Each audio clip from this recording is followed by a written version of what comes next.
It's a difficult time out there, quite intimidating even if you come into whiskey today. Think of all the choices today. It's point that we tend to follow trends and fashions and zeitgeists and things, and that makes absolute sense. The people that are bringing good stuff deserve to be followed, right? But it means that with so much choice, from time to time, there are producers, brands, and distilleries, and all sorts of things out there that it can just be a little bit too easy to forget. That's understandable. Sometimes they don't bring the things that we love, and sometimes they're a wee bit expensive when they do. But there are genuine brands and producers out there today in 2025 that I think have been potentially a wee bit forgotten, and I'm speaking mostly about myself.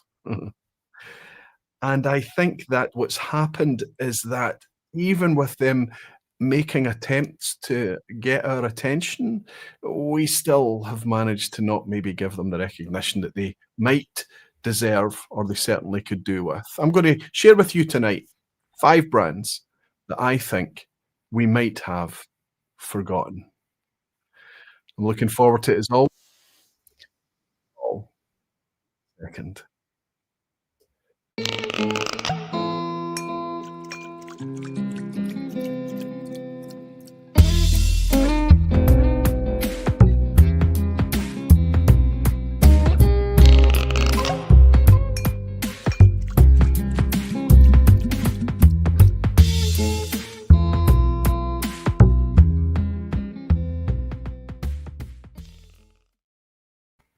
Hello, whiskey folk. Hello, everyone, and welcome to the vPub. Welcome to another Thursday night. Listen, I'm still really frustrated by the audio dropouts that happen at the start of the vPub. I don't know what I have to do, whether I have to kind of introduce like a 30-second, 1 minute long kind of audio track or something before we go live, but it is what it is, and we just have to deal with it. Hopefully my audio is cleaned up now and you can hear everything I'm saying. You don't really need to see me, right? But probably, especially for the folks that like to listen to this podcast style, especially the folks that do so on the replay, if you're doing that, thank you so much for your support. It does mean so much to you, to me, sorry. Thank you. Thank you for your patience. Hopefully the audio is working well now. But for those of you that are here live tonight in the chat, for those of you that are here on YouTube in the live chat right now, I was speaking to somebody before I went live tonight and trying to guide them to the live chat so that they could engage with all of you guys and get a sense of just how amazing a community and a sense of community that we've got around here, and how much I look forward to it, certainly every single Thursday night, for a wee bit of downtime, a wee bit of whiskey time, where we can pick up any topic that's kind of in my mind, kind of that suits my mood and my whim, of course, but hopefully it's something that's interesting to you, and more than anything, hopefully it's something that can be some form of evergreen content, so that the people that are picking up on the replay, or months and goodness knows years in the future, can pick it up and still find it a wee bit of interest. That's what we aim for. That's what we hope for anyway. So it's wonderful to welcome you all again for another wee Thursday night vPub. Welcome everyone. I hope you're all doing very, very well. I hope your feet is up. I hope you're comfortable, and I hope you've got something in the glass. Cheers. I've got something in the glass, but I'm not going to spend too much time talking about it because it's a nominee in the Online Scotch Whisky Awards. The Online Scotch Whisky Awards are live now. Voting is going to stay open until midnight on Sunday, the 19th of October. That's this coming Sunday, so you've got 4 days left to vote. Depending on where you are on the planet, please don't dwell. Go in and put your votes in. If you change your mind, you can go in and edit it before the poll closes. It's better that you get your votes in now. It's going very, very well. There's less days open to you to vote this year, just the way that the dates have worked out.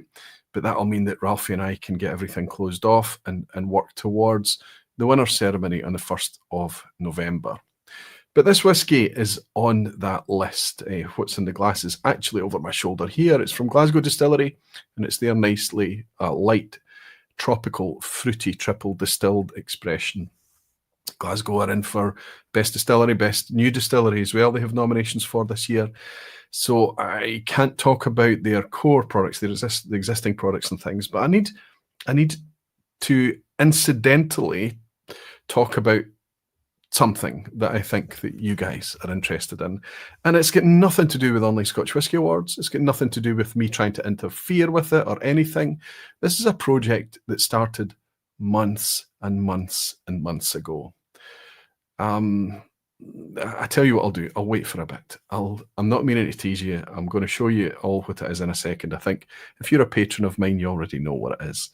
But I'll be able to hold the bottle up on screen in a wee second. I think the first thing we should do is do what we always do, right? And while you're all gathering and getting your feet up, grabbing your bar stools, that type of thing, as I jump in and welcome some of you beautiful whisky folk and dedicated barflies. Let's do that first. So for those of you that are in the live chat right now inside YouTube, some of you might be participating with this in Facebook and wondering why I can't see your comments. Apologies. I'm actually interacting with the chat in YouTube. For everyone that watches on Facebook, thank you so much.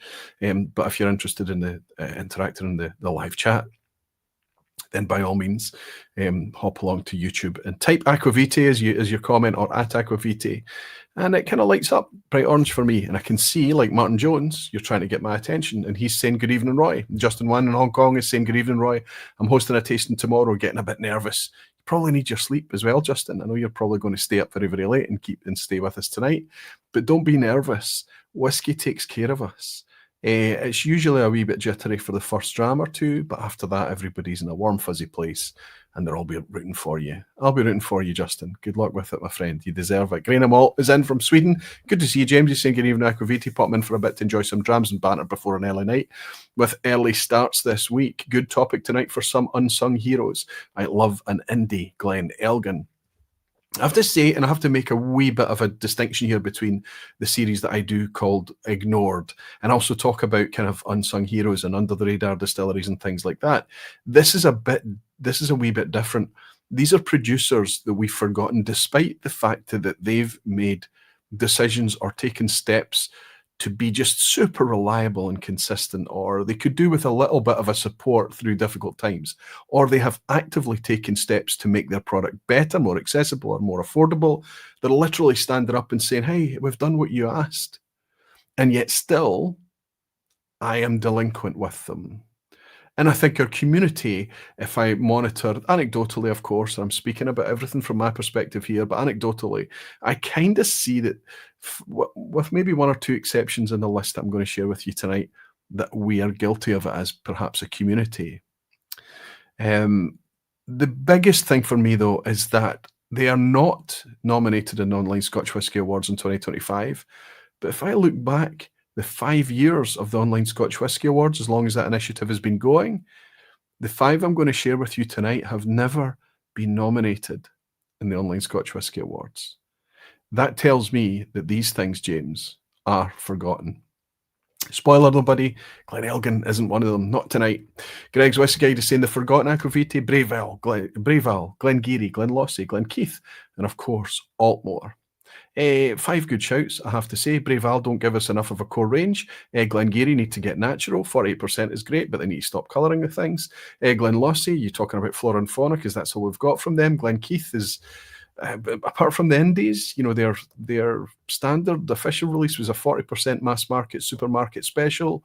They could do more. Altmore is a fantastic product. I wish we had more access to their 18-year-old. I've been looking for their 18-year-old now. There's a recharge for maybe more than a year and a half. Maybe I just need to bite the bullet and order it direct from the Altmore website. Ginger Genius is saying good evening, Roy, and everyone. Good to see you, John. And Jean Kelly saying the days are counting down to Glasgow Whisky. The days, are counting down to Glasgow Whisky Festival. Can't wait. Arriving on your shores on October 21st. We're looking forward to welcoming you, Jean. It's going to be a really quite manic event. We've got a few weeks yet, so I won't dwell by talking about the Glasgow Whisky Festival events on this vPub. Suffice to say that all the arrangements and the things that I'm involved in are all sold out now. So if you're trying to get involved and you are not yet involved in the Friday, the Saturday events, or the Sunday, you need to reach out and I'll put you on a wee waiting list, because there is usually some attrition. Some people don't travel maybe, or some people have a kind of change in arrangements or whatever. So sometimes you can squeeze in, but it's going to be a very, very busy weekend. Can't wait, Gene. Can't wait to welcome you there. Derek McGrainer is also coming across from Ireland. Derek, good to see you, buddy. Saying good evening, folks. Good evening, Gaffer. Thank you, Derek. Always wonderful to welcome you in, buddy. I'll see you in Glasgow soon. Gerben is saying good evening, Roy. Good to see you, big guy from Netherlands. And he's coming across to Glasgow as well. Fernando is saying good evening, Roy. Evening at Barflies. How's everyone doing? Glad to be able to be joining you. It's nice to have you, Fernando. It's always great to welcome you in here. Lowlander is here. Good to see you, fella. He's saying you can probably sort out the audio issue by buying a proper computer, i.e. not a Mac. Wink, wink. Listen, I tried to run things on Windows for many, many years, and I'm not going to get to the weeds on that. Everything is good. I am pretty confident that, if I replaced my computer and it fixed that audio dropout at the beginning, I would be shocked, big guy. But I'll take your wee nod and your wink. Michael Wood is saying, hey, Roy, don't worry, it soon settles down. Thank you, Michael. Yeah, hopefully you're all hearing me clearly now. Jimmy Legg is saying, missing a word or two is no big deal. Absolutely, Jimmy. Always here, always bringing a giggle. Nice to welcome you in, my friend. All the way from Nova Scotia. Gary Field is celebrating being a member of Barflies for 8 months. Looking forward to meeting some Barflies at Glasgow Whiskey Festival. And we're all looking forward to welcoming you, Gary. Be nice to see you there. Christian Jensen is here, or Christian Jensen, I suppose it will be, Christian, right? He's saying, Aqvavitae, we hear you just fine. We'll live with the video. Fantastic, buddy. Julian Rickman is saying, even Roy at Aqvavitae Barflies, don't worry about the dropouts. It's all part of the whiskey experience.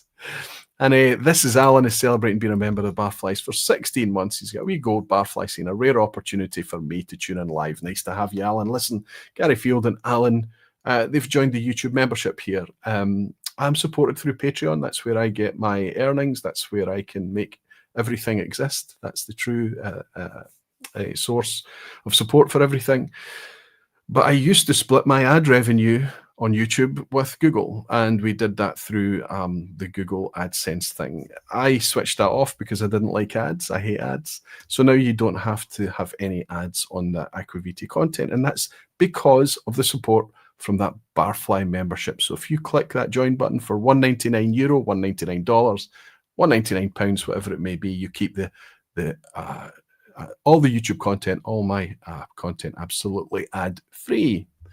You also get access to nice little channel-themed and whiskey-themed emoji and loyalty badges as well. Stevie O, my pal from down south, is celebrating being a member of the Barflies for 17 months, saying chuffed, really chuffed. Good for you, Stevie. It's wonderful to have you here, my friend. Tom Freni is also celebrating being a member for 27 months, saying evening, Roy. Hope all is well with you. Fantastic.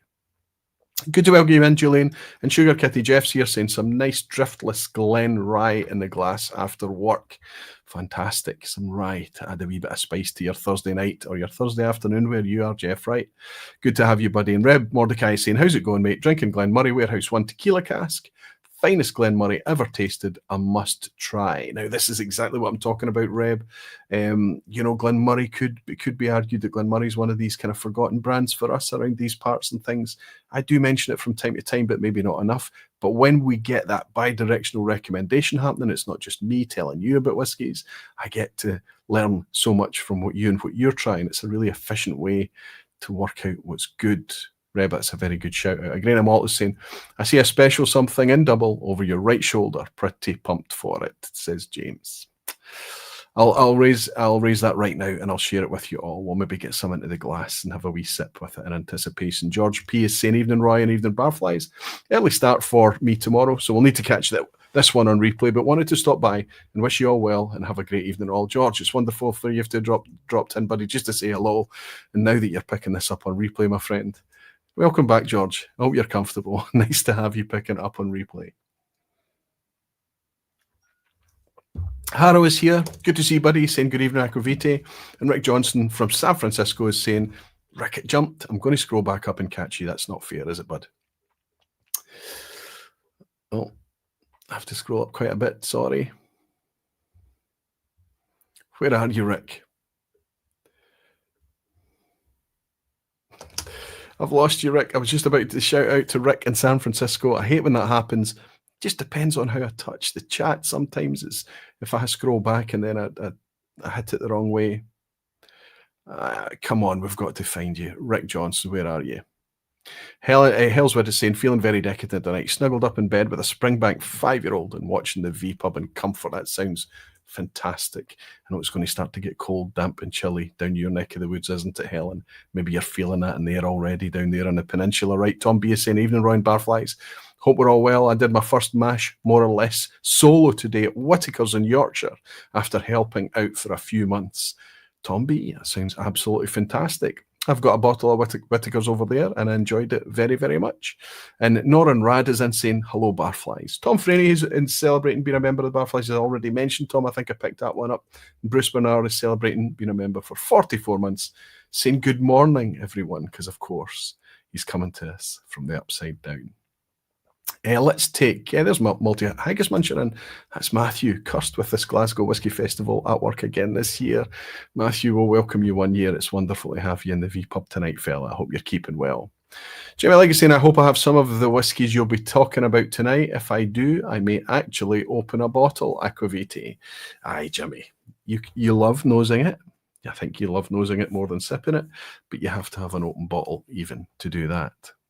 Listen, I'm going to go right into talking about this project that James McGoran's been talking about that's sitting in double over my right shoulder here. Months and months ago, I realised that the channel had clicked over and it was 8 years old. And I didn't make a fuss. We didn't mark it as an anniversary. We didn't do anything in the vPub.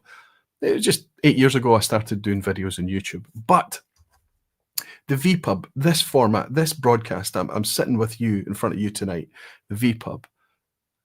In November next month, it's going to be 8 years of doing that. Having a live stream, a whiskey live stream is 8 years. It's incredible to me. It's wonderful. And 8 years down the line, I still love it. I'm still excited about it. I still think it's a privilege for me. I think it's fantastic. And I kind of felt like, right, okay, I've let the 8-year anniversary thing pass. 8 years of the vPub is something I should maybe mark. So how about a local distillery?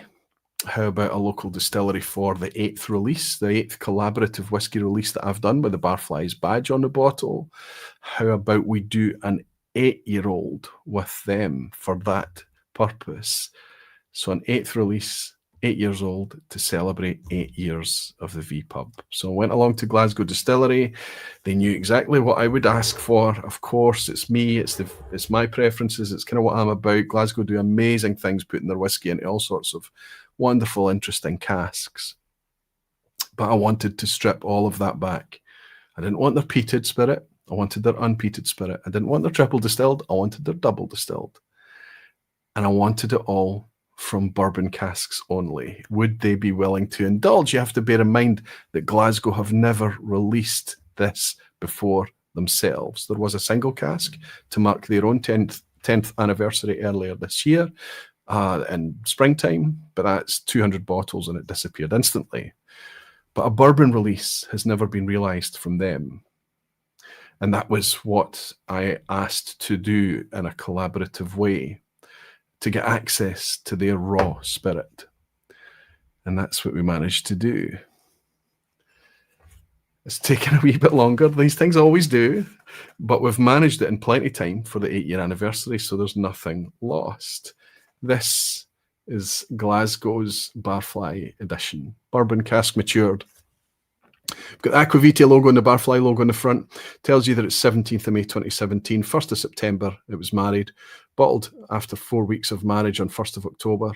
And then it yielded 550 bottles at my preferred vanity ABV, of course, at 55% ABV. Fully bourbon cask. Now, you might notice the cask numbers here are 276, 278, and 280. And there's a wee story about that. And I think maybe once everybody's got their hands on this, we can all sip it together, maybe on a vPub lock-in or something like that. And I'll tell you a story specifically about the cask numbers, because there's always a story that ends up coming out about these things. And there's a nice story about this. But I want you to just look at how gorgeous a bottle this is. It's looking a wee bit greeny, a wee bit green and yellow on the camera tonight. It's maybe my white balance, actually. But this is bright gold. This whiskey is golden. Absolutely bright gold whiskey. First fill bourbon casks, all 3 casks yielding 550 bottles. Our first fill bourbon. This goes live to patrons for sale on Monday, Monday the 20th. So evangelists will get it Monday, disciples will get it Tuesday, Drambassadors, I'll get it Wednesday. Plus, if you support through YouTube members and things like that, depending on your tier in there, you'll get a link to purchase this if you're a YouTube member as well. That's going to happen on Wednesday and Thursday of next week. Keep your eyes peeled on the Patreon comments, your emails, Patreon posts through email, and also on the YouTube community posts as well. I'm hoping with 550 bottles in this outturn, there will be plenty for this to be able to make it out for public sale. And the general public might be able to eventually grab a Barfly bottle too. We managed that in the Edradour, but it disappeared very, very quickly. I should also mention the Edradour was 762 bottles. This is only 550. But I still think that there will be enough. Let's get some in the glass, right? Because I've already got an open bottle I picked up this week, and I don't want you being worried about my drinking habits by looking at this. I left a very large sample at the distillery. It got opened at the distillery when I collected it. And then when I was going throughout my travels for the rest of the day, as I was bumping into people, I was leaving samples of it with anybody who had a vessel to fill, Good Spirits Company included. But this was a freshly opened bottle this week. Actually, I noticed that there's a Glasgow distillery glass here. So stay on brand for Glasgow, right? It's not going to be a glug because it's from a half-open bottle.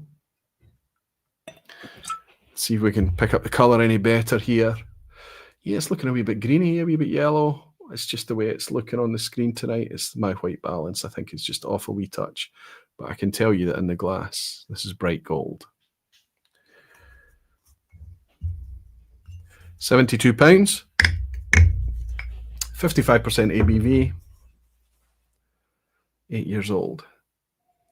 8 years of the vPub. I wonder how many of you in here tonight were here at the beginning. And I've lost the chat. Let's see if we can bring that back up.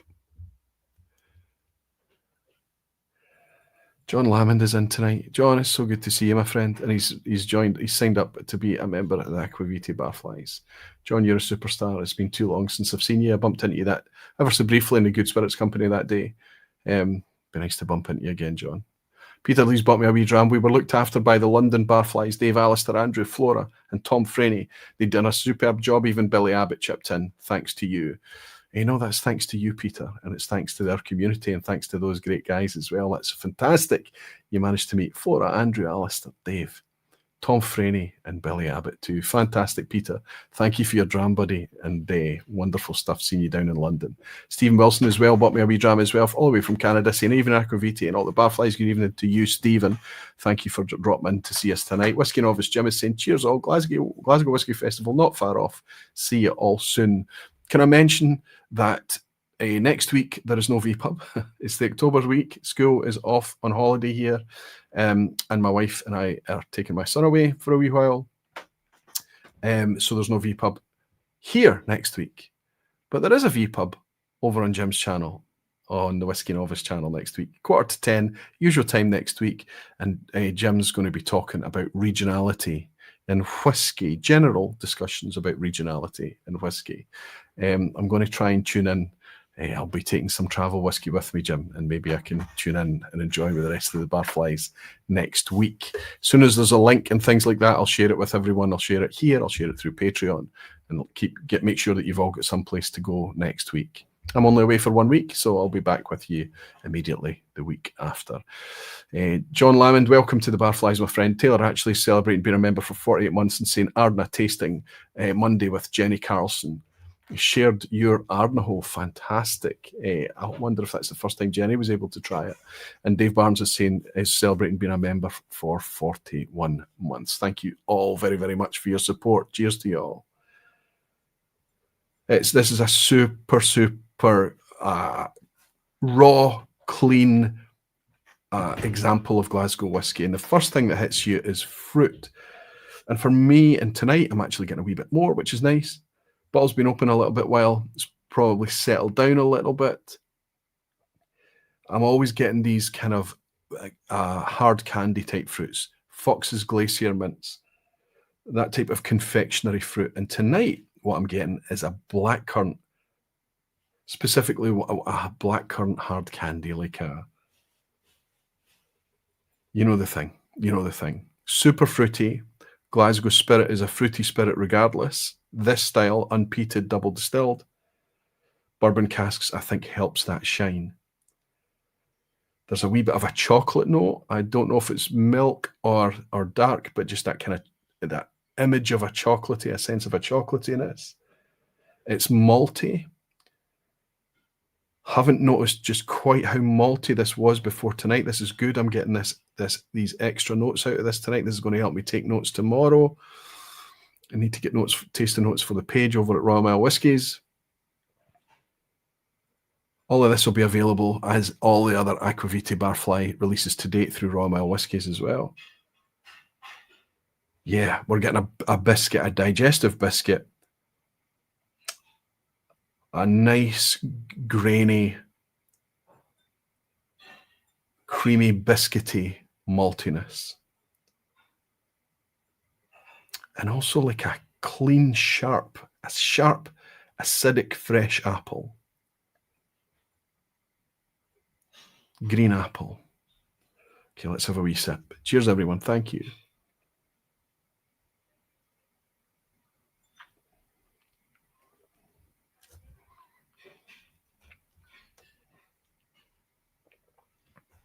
This is going to be Glasgow like you've never tasted before. Seriously, I'm not trying to oversell or anything.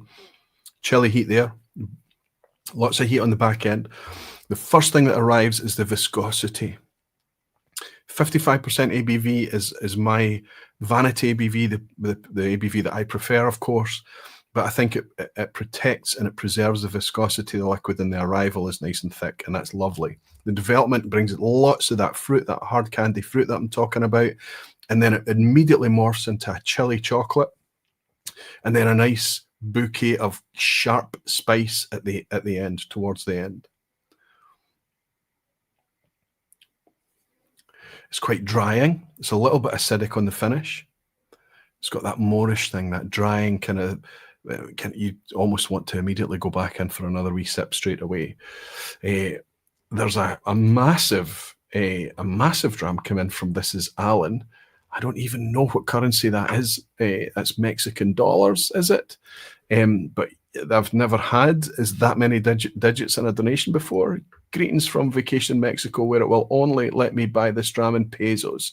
No worries on hand, but sipping a margarita while watching the ocean on a sunny day. That sounds absolutely bliss, Alan. You make me jealous, but that's a super, super generous donation, my friend. I don't know how to convert that into my currency. It matters not. The fact that you're able to join us from such a lovely place and buy me a wee dram while you do so, I'm very, very grateful for. Alan, thank you, my friend. Enjoy your holidays, big guy. I'm only a wee bit jealous.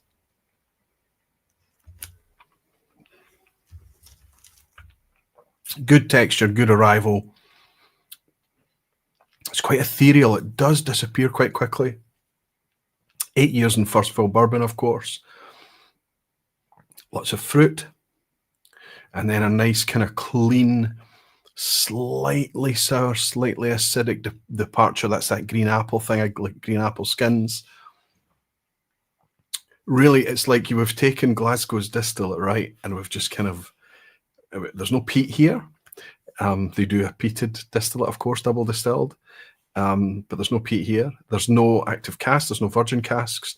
There's no fancy casks, no sherry casks. No, this is just pure first fill bourbon. It's the kind of thing that I'll always chase. I'm not going to say that all the releases with an Aqvavitae Barfly up that appear on it are going to be first fill bourbon. Absolutely not. Watch out for the next one, believe me. But it's kind of my preferred thing. And when I go to a distillery and get to work with a distillery, as you've seen with everything I've bottled so far, I'm going to work with them to kind of dig deep and try and get to the core of what they're all about. We managed it with Edradour. We managed it with Ardnamurchan as well. And I think you could argue that despite the use of Chardonnay yeast in the Loch Lomond releases that we did, that we managed it there. And certainly the Daft Mill, it was pure, unadulterated bourbon cask Daft Mill that we released too. Wonderful stuff. This is a perfect addition to the lineup. Coming out, starting next week to celebrate 8 years of this utter privilege. Very, very fair price. I think this might be the the cheapest, the best priced Barflies release that there's been. It's £72 from Royal Mile Whiskies from next week. More to follow on Patreon. Love it. This is possible because of you guys. Thank you.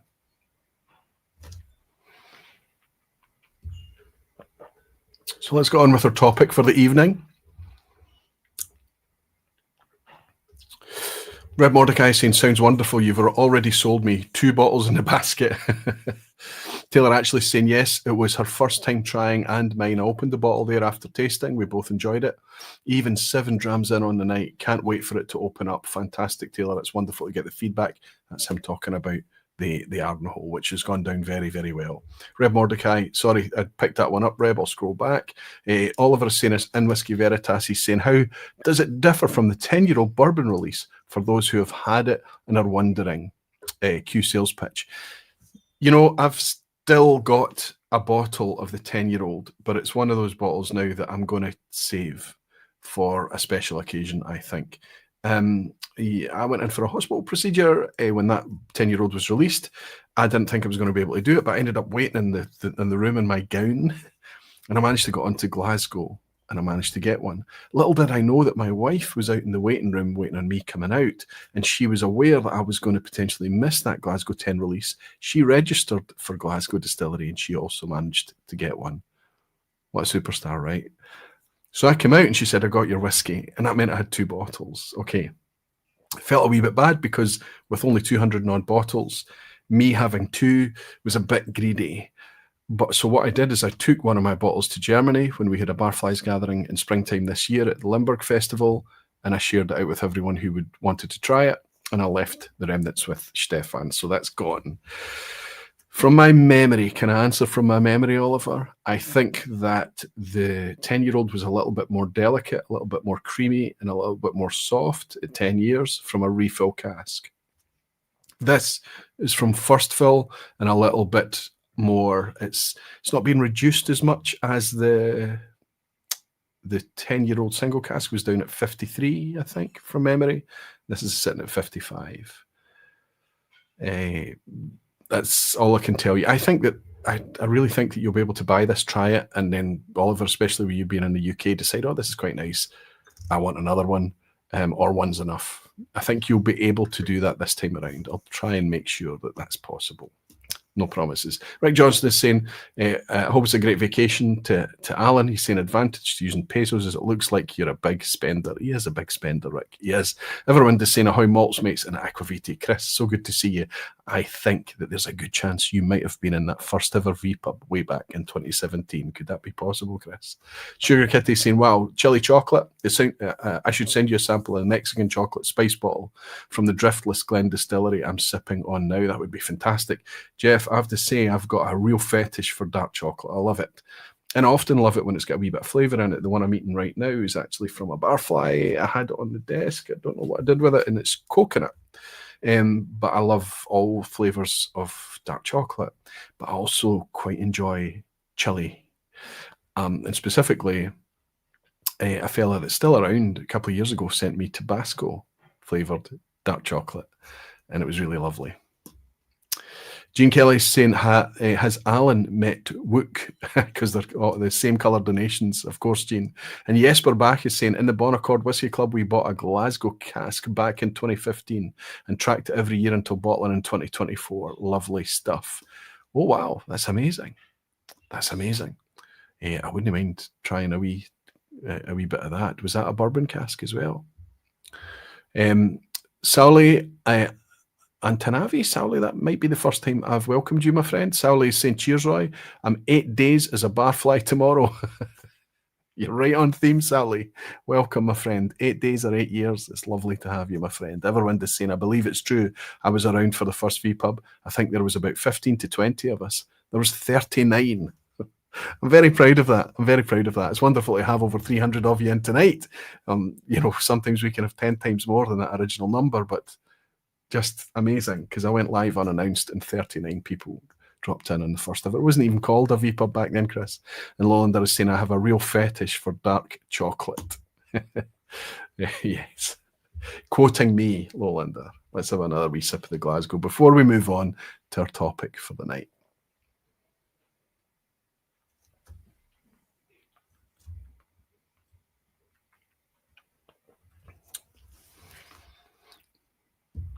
I always find that the bottle is better than the sample.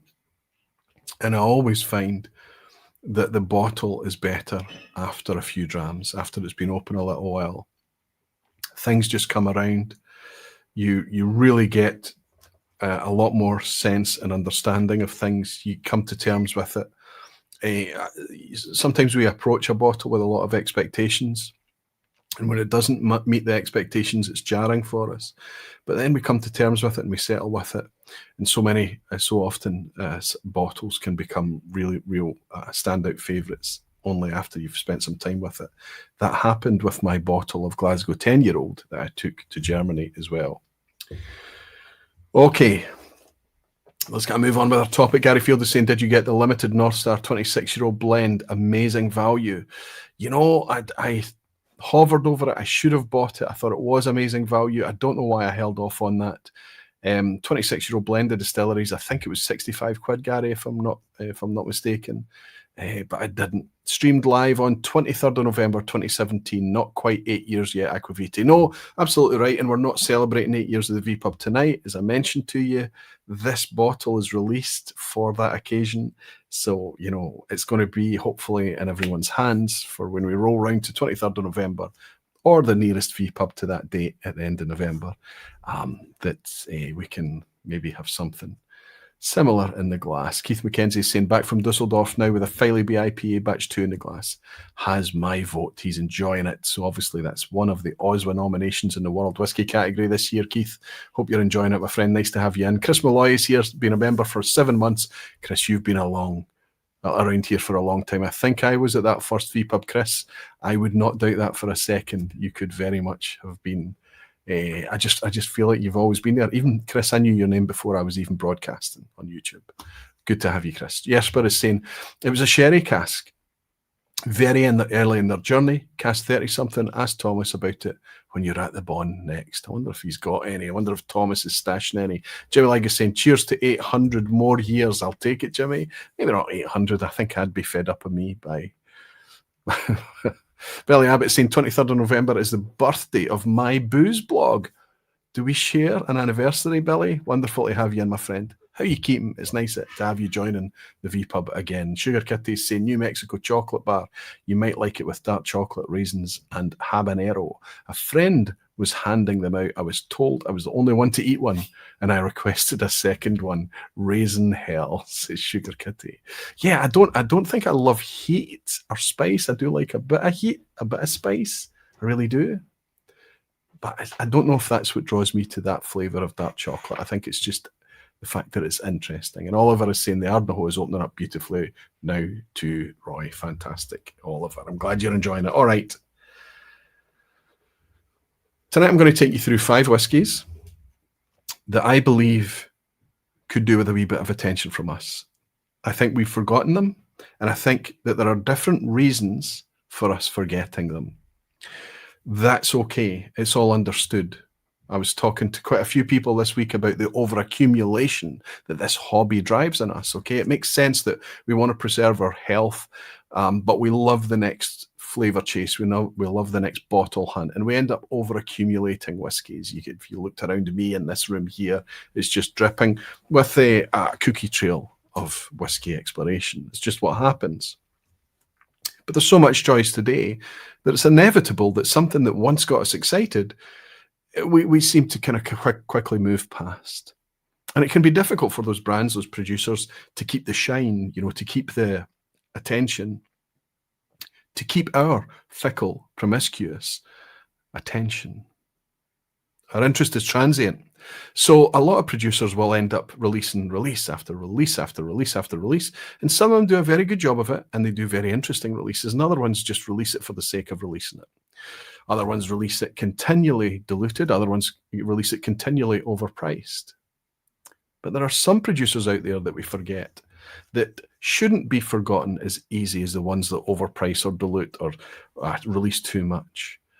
Some of these producers are literally, like I say, they're standing in the corner going, hey, we've done something that we think you might like that's good. And I think it's nice to dedicate a little bit of time to those producers and say, do you know what? I have forgotten you. We have forgotten you.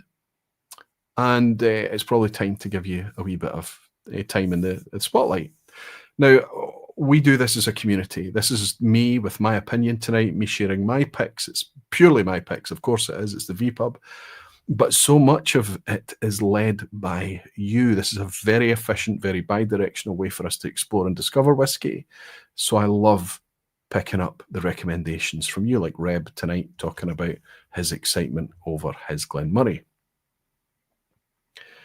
All of the things that I'm going to bring to you tonight, you are aware of. Nothing is going to be a surprise to you. But you might be able to agree with me to say, you know what? That's a good point. That maybe deserves a bit more attention now. And I'm going to go through this with little titles just to keep me right, and it'll help me do the timestamps after the event to help people that are watching this on the replay as well. But the first one I'm going to bring up, the first reason is that someone needs a bit more attention because they've read the memo and they've taken it upon themselves to attenuate the pricing of their products. They realize that in today's market, in order to get traction and maintain that traction, the price needs to be reasonable. They're a business, so they still need to make money, and we hope that nobody's selling anything too cheaply. But it's nice to see some price attenuation happening. Glasgow is my producer of 2025. And one of the reasons that they are that, not just about the breadth and the personality and the product, the maturity that's coming with that product, but the fact that they got to a critical point in their core range that they were able to reduce their flagship bottling. It's now down at £45 now. But even when they do a small batch release, £59. Even when they do a special release, £65. Distillery exclusive, £65. Very, very reasonably priced product. Here's another distillery, and it just so happens to be Glasgow's neighbour. I'm going to hold up a brand new product first, but I went nuts with this distillery and I bought 3 fresh bottles at the start of this week.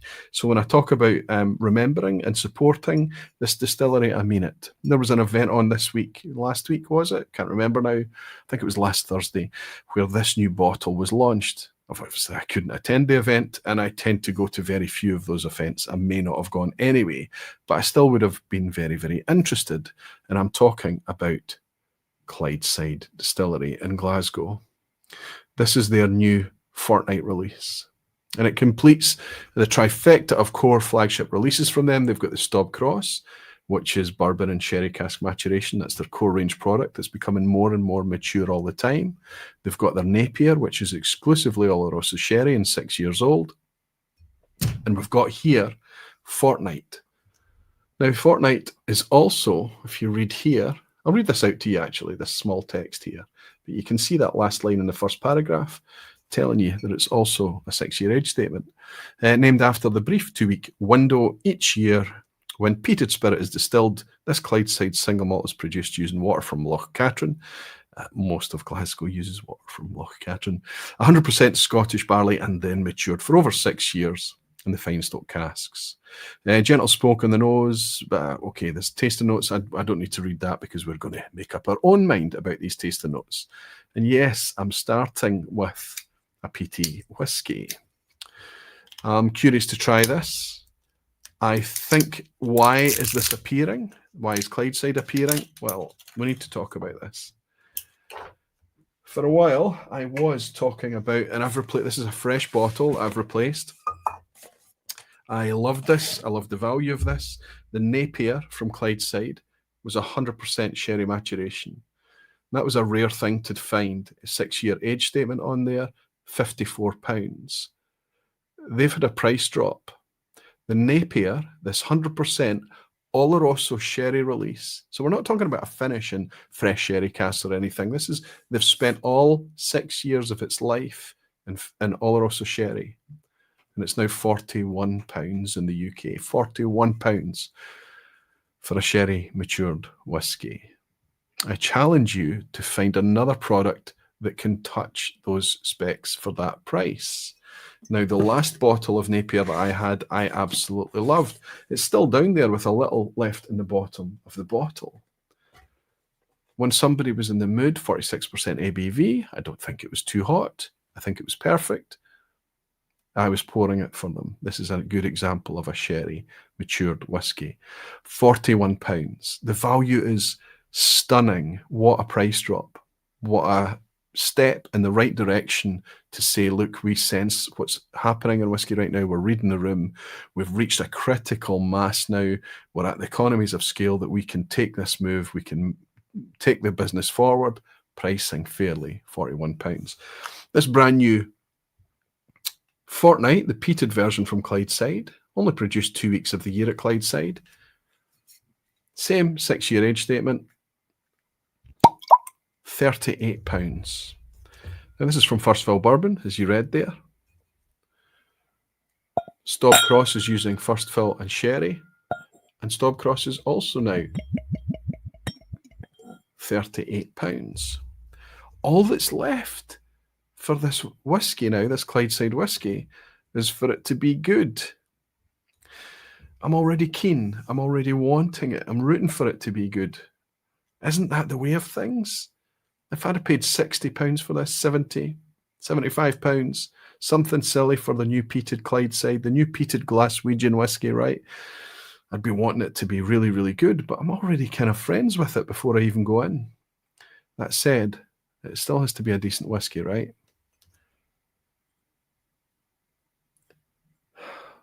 Really green, sharp green apple on the nose.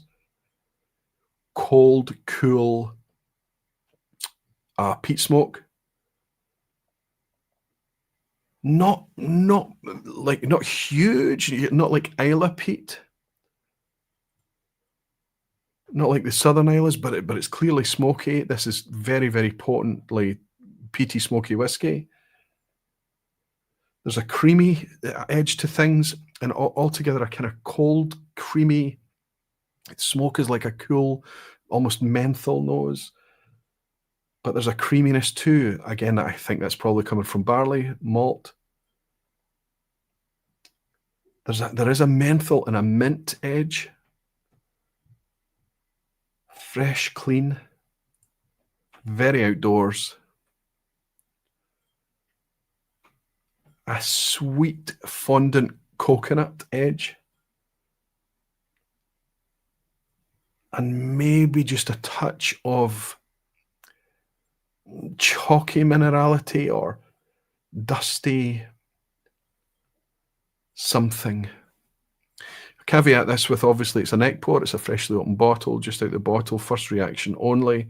But £38, fully natural whiskey, age statement, every box ticked. Glaswegian whiskey is back. It's wonderful.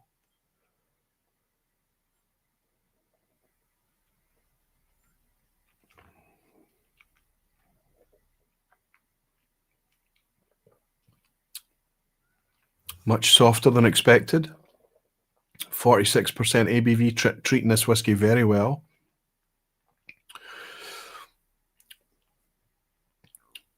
A little bit of white fruits coming into things, like ripe pear.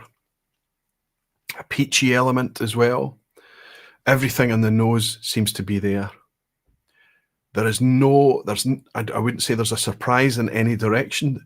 What this is on the palate is exactly what the nose promised. It's maybe a touch sweeter than I expected. So the fruit, rather than that sharp green apple that I got at first approach, the fruit has come across the palate a little bit sweeter. Let's have another wee go.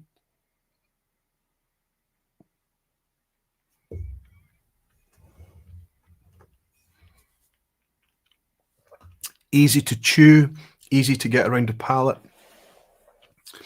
Alcohol is quite well integrated despite its youth.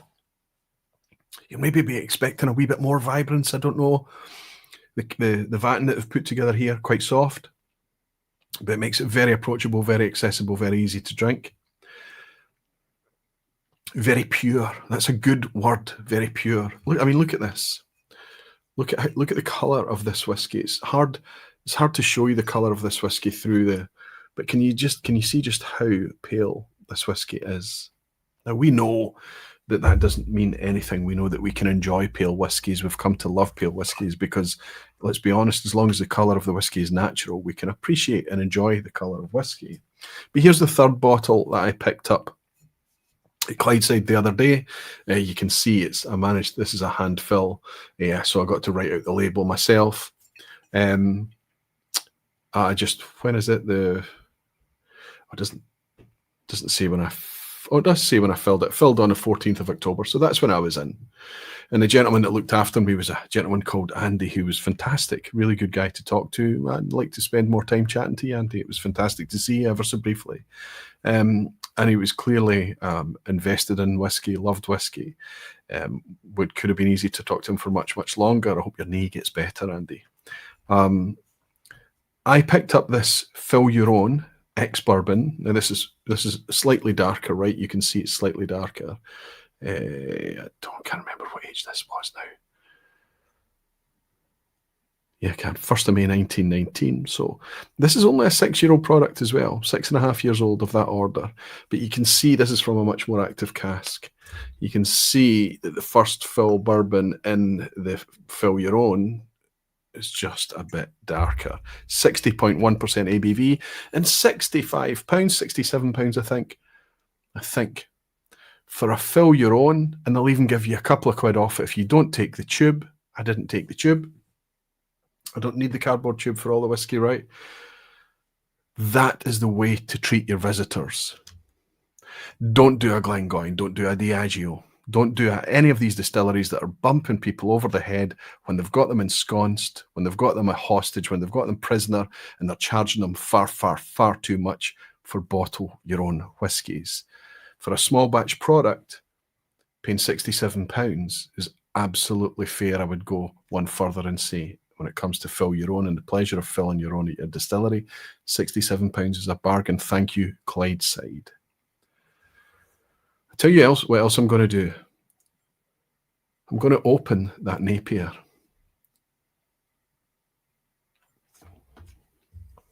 Because I came across a comment recently from a friend that I trust who suggested, that the Napier was not that great.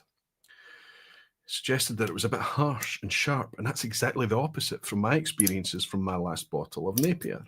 So maybe there's a batch issue there, and that makes sense, doesn't it? You can only use the casks once, so each batch, as you marry it together, is going to be a little bit different.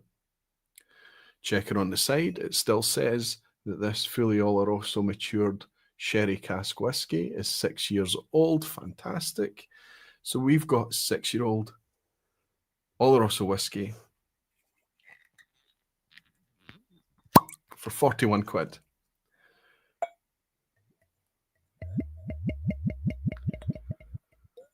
Now, a lot of you are going to be saying, Roy, you've just had a big peaty whiskey in your face there. Sure, I don't have a problem with that. Maybe it's not best practice. You should maybe work up to the higher ABVs and the higher peat content and things. But in my experience, to have the step change is every bit as valid. Sometimes if you have a very soft, low ABV whiskey right after a big bruiser of a cask strength, it can taste a bit watery. But other than that, I think to go from peat to unpeated, personally speaking, it suits me just fine. Let's have a wee nose of the Napier. I'm going from memory on this, of course.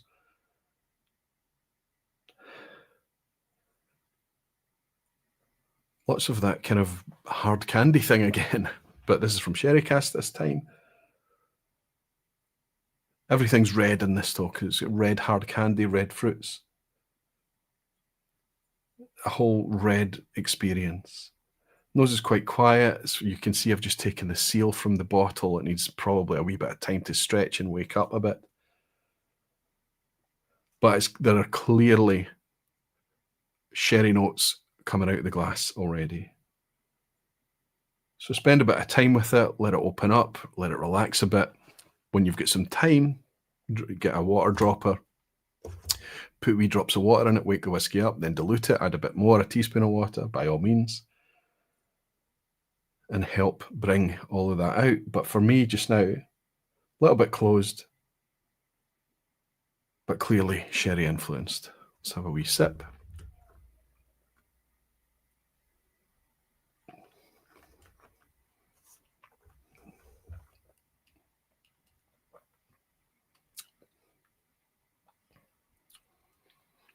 Maybe it's just me. The fella who said that they found this to be a bit sharp and harsh, I trust him and I trust his take on whiskies and things. This is a soft whiskey. This is actually a little bit of a charmer for £41. I cannot. The only place I could take you in the £45 area for sherry matured whiskey would be Signatory's 100 proof series, maybe. But we're up at much higher ABV there. You're out with the teaspoons to bring it down to 46. So depending on your audience, depending on your mood, this, I can't think, maybe Thompson Brothers, TBBSW, the 6-year-old, that's similarly sherried whiskey for a similar price point, £38, £37 for that one. But in terms of official bottlings, there's nothing. That just doesn't exist.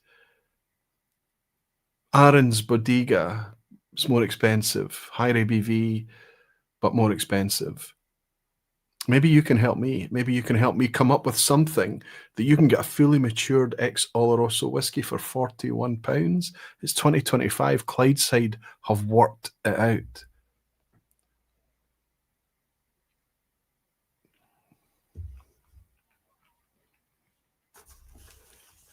The only thing to ruin the party here would be a bad whiskey.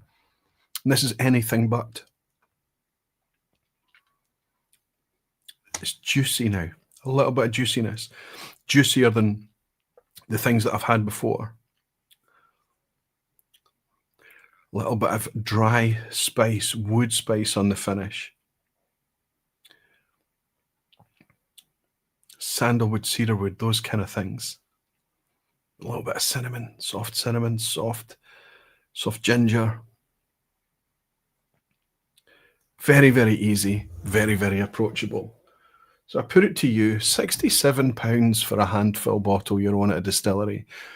And by the way, I picked these, the Napier and the Fortnight, up at the distillery in Glasgow. It's on my doorstep here, for goodness sake, for £41 and £38. So this is retail. This is retail price for these products. It's just, it shows that it's achievable. Has anyone else tried this stuff? Probably, and you've been chatting away and I've been banging my gums. Justin Wan is saying, don't do a Klein leash. Aqvavitae, although the whiskey was quite good. Don't do a Klein leash. Well, context, you've lost me, Justin. Buddy, hopefully I'll be able to work it out. Clydeside saying, had an ex-bourbon Clydeside that looked similar to your handful Aqvavitae. Stunning tropical fruit, basket of whiskey. Definitely put them on the map for me. Whiskey and Wine Trails Trauma is saying, amen, Aqvavitae. Absolutely. Alistair Gray is saying, who said that, Roy? Having a wee laugh. Alistair, it was you, my friend. It was you, buddy. I don't remember where the comment was or where I read it. I think it might have been in Dramface. Was it Dramface? But like I say, buddy, I trust you. And I encourage you to maybe have a revisit and hope it was an off night. Ian Bruce is saying, good evening, Roy Aqvavitae. Interesting to hear the Forgotten Whiskies on the Dramnesia series. I like it, Ian. I love it. Pete Head is saying, to be honest, I think Clydeside is less forgotten with only established in 2017 and therefore less on theme than my current dram, Balmenic. Pete Head Frank. Balmenic is not forgotten. Balmenic is ignored, but not ignored by us. It's loved by us. We don't forget Balmenic. It is ignored by the owners. Inverhouse, for some reason, just don't want to support Balmenic. The spirit is gorgeous. We love it. When we find it in an indie, we snap it up. Dougie Lang has brought it out in the past. We've seen some from, I've seen a couple from SNWS. I've got one up there from SNWS. I think I've still got some left. Balmenic is not forgotten. It's just we don't get a chance to grab it, right? Jimmy Legacy, and I believe that person may have tried Clydeside from a sample. I wonder. I don't know. Stevie is saying Campbellton Loch. Steve is saying, well, Campbellton Loch, yeah, but Campbellton Loch is, Steve, it's nice to have you in, buddy, is a vatting. It's a blended malt as well. Yes, it's becoming darker and more sherried as time goes on. I don't think you'll ever find a bottle of Campbellton Loch where they say this is exclusively 100% from X Oloroso. Arnie Doodle-O-Drama is saying that Napier is the closest to cola or Dr. Pepper I've ever experienced in a whiskey. Wow. I get it. On the nose there, I was sipping that, looking for it. Get a wee bit of that wintergreen, that root beer thing. But you're talking about Dr. Pepper and cola, which is slightly different. Understand exactly where you're coming from, Arnie. Peter Lee saying, I found Clydeside still young in my palate, but still tasty. Peter, I think that we find that with a lot. I think if we could say that some Ardnamurchans, Lochlee, Razzie, Glasgow, Clydeside, Kingsbarns becoming more and more mature, like so many others, Lindors, the list goes on and on and on. These young distilleries, a lot of the cookie trail of experiences that we have with them is at their most youthful, their most kind of, elbows and knees. And the way I always kind of frame it is to say to everyone, look, what we're able to do here is we're able to witness the birth and the growth and the evolution of these distilleries from a very, very young age. And one day we'll all be sitting around sipping 20-year-olds from these distilleries if we're lucky, if we're spared, and if all of these distilleries and brands are spared too. And that'll be wonderful. But we were there when they were toddlers, when they were developing, and we were able to monitor and support them as they did. So we would all love to go back to the early 19th century and sit around sipping Ardbeg and Lagavulin on the south coast of Islay, Laphroaig, as they're in their absolute youth, just starting out. We wouldn't care if they were a wee bit jaggy or sharp around the edges. The privilege would not be lost on us. But we've got that today in these new distilleries. Andy Hells is saying, even Roy and Barflies, in for work, joined Hells with a Springbank 5-year-old, Slantia. If you climbed in under the blankets, Andy, are you getting cozy down there on the Kintyre Peninsula? It's nice to have you in, buddy. I hope you're well. So there we have it. We have a distillery that is getting more mature, that is giving us these solid anchors. They're not taking the mickey with 5,000 new releases every year. They've got their Staub Cross, they've got their Fortnight Peated now, and they've got their Napier that's been on the books for a couple of years. That's a solid core range there. If you go to the distillery, you can pick up a special edition, a wee collaborative project here, a wee bottle you're on there. And the prices are amongst the most competitive from any distillery, legacy, new, anywhere in between. When distilleries are doing the right things to attract our attention, the least we can do is pay them a little bit of attention. And if we, like Alistair, we walk up and we try it and we don't get on with it, and then we give them a wee second chance and a third chance, and we're absolutely sure that it's not ready for us yet, fine. But to forget them without giving them that chance, I think, is where the problem might lie. Greg's Whiskey is saying the Lakes is some nice sherry and wine cask expressions, but they're priced. They're twice your Napier. Too bad for us French. I think you're right. I think the Lakes has lost my attention, completely lost my attention.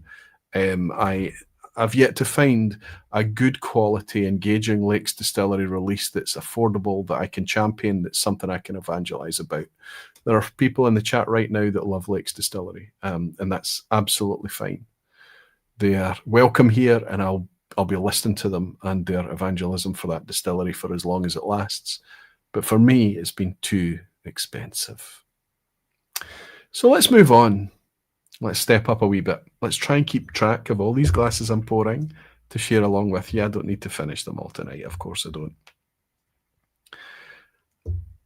And think about, what about when they don't necessarily make it cheaper, they don't necessarily make it better, but they maybe choose to bottle it a bit better. They maybe choose to take a bit more care over their presentation. What if they are listening? What if they are hearing that the right way to do this would probably be slightly different? What if they do not need to cater for coach parties of visitors anymore who find that malt whiskey is just a bit too hot and too nippy? They don't need to dilute it anymore. They can let malt whiskey be what malt whiskey wants to be. 46% and above, and fully natural. Natural colour, it's never been a problem for the distillery I'm just about to mention about. but filtration has been 40% ABV we felt was too low, too diluted for this magical liquid. Well, today that's changed. Anybody know what I'm going to talk about now? You guys bang on about this, and you bang on about this, you bang on about this. Roy, why don't you talk more about, oh, okay, I know about the 40%, but don't you know that Signature Vintage do an unchill filtered version, and it's 46%, and it's magical. Yes, an independent bottler. I'm talking often about, let's see your official bottlings. Doesn't matter if it's from the same company. I'm talking about Edradour, 10-year-old. Now, we reckon, look at the colour of this. It's absolutely gorgeous. This is a 10-year-old whiskey. We talk about this. We've talked about it in the vPub. I've got a bottle down there just now on the go. It's 10 years old and 40% ABV. And I have to be honest with you, of all the 40% ABV whiskies I have, depending on the night and mood, that one in a blind flight would absolutely be the one that you would choose as your favourite. It's still a wonderfully flavoured whiskey. It's fantastic quality. There's no doubt about it. But we always felt as a community a wee bit frustrated that Edradour was misrepresented at 40% ABV. It was still a very successful product. Scotland's little gem on the top label. I don't know if you can see that. The camera might choose to focus on that. There you go. Well, now this is bottled, and look, it says on the back, natural colour, unchill filtered. But more than natural colour and unchill filtered, here's the plus point. 46% ABV for Edradour. Love it, love it, love it. Oh, we're going to get a nice glug.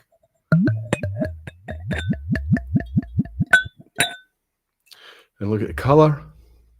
I would say it's up there, and maybe even a touch darker than that 6-year-old Napier. There's less in the glass in that Napier now. It's going to be hard to see.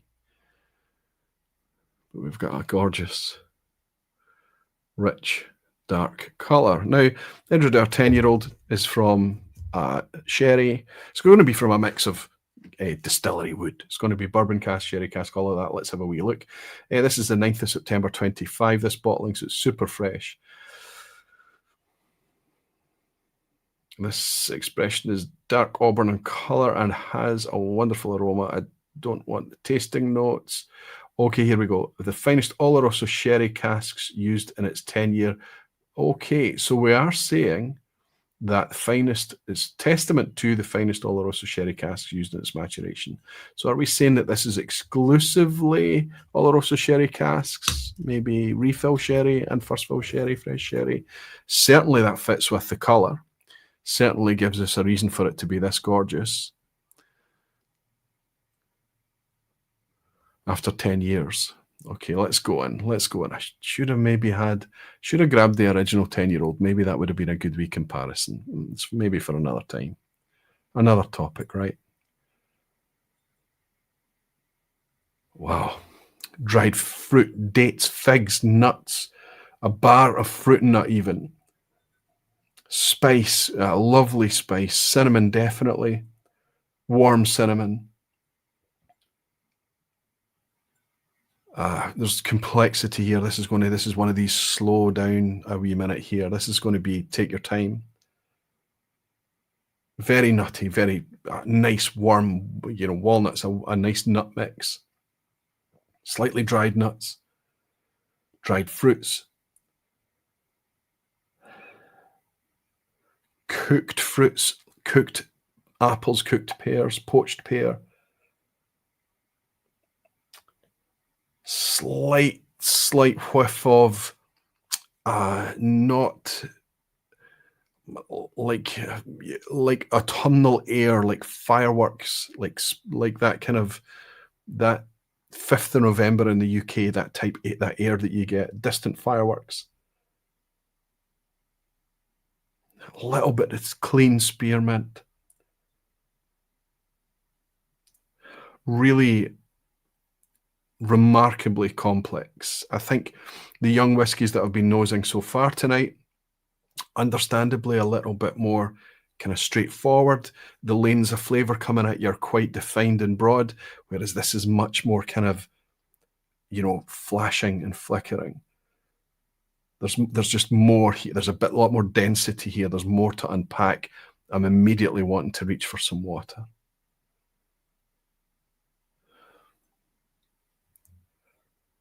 Okay, let's have a wee sip.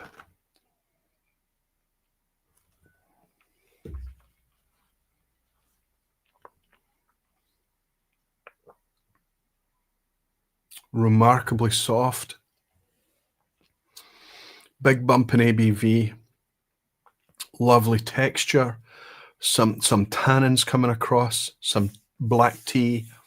Some chocolate. Dark chocolate. Cherries dipped in chocolate. This is that things are coming fast. It's that kind of, it's a much more kind of linear and simpler on the palate than it was on the nose, but there are things that are bring that sense of density and complexity.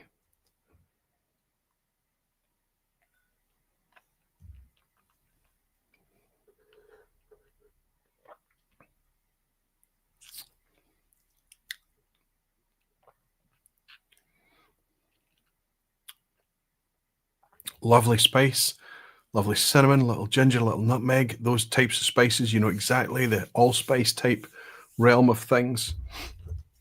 There was some tasting notes on the back of this bottle. Let's go. Wonderful aroma of dried fruits. Yeah, I'll give you that. Sugared almonds. Oh, okay, I did get a nuttiness. Orange marmalade, absolutely. Plain chocolate. Plain chocolate is just another way of saying dark chocolate. Testament to the finest Oloroso sherry casks used in this tin. So you know, from me exploring this whiskey right now, from those notes on the bottle, you know exactly what you're going to get. This was 60 quid, 60 pounds. I think in today's, in 2025, 60 pounds for mature, well-crafted, from a tiny distillery, let's be honest. I mean, Edradour, they've got Edradour 1, Edradour 2, I think they're doing barely more than 300, not close to even 400,000 litres over 2 distilleries. So Edradour itself, still one of Scotland's kind of tiny distilleries. £60 for good quality sipping is not abusive. The finish is ridiculous. I'm still tasting it now as I speak to you. For a 10-year-old malt. I'm trying to think what this would even compete with.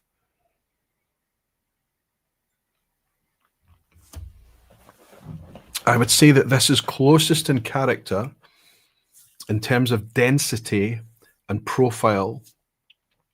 Maybe some of the releases from Kilkerran. Springbank 15, certainly. Some of the more sherry-leaning Ben Romacs. Ben Nevis 10. That's the kind of area that we're in. There's a robustness to this whiskey. There's a heft and a roundness, and it's hanging around now. It's hanging around a little bit like almost a treacle toffee. I find this easy to enthuse about. I find this easy to get excited about. I find this easy to articulate and talk about.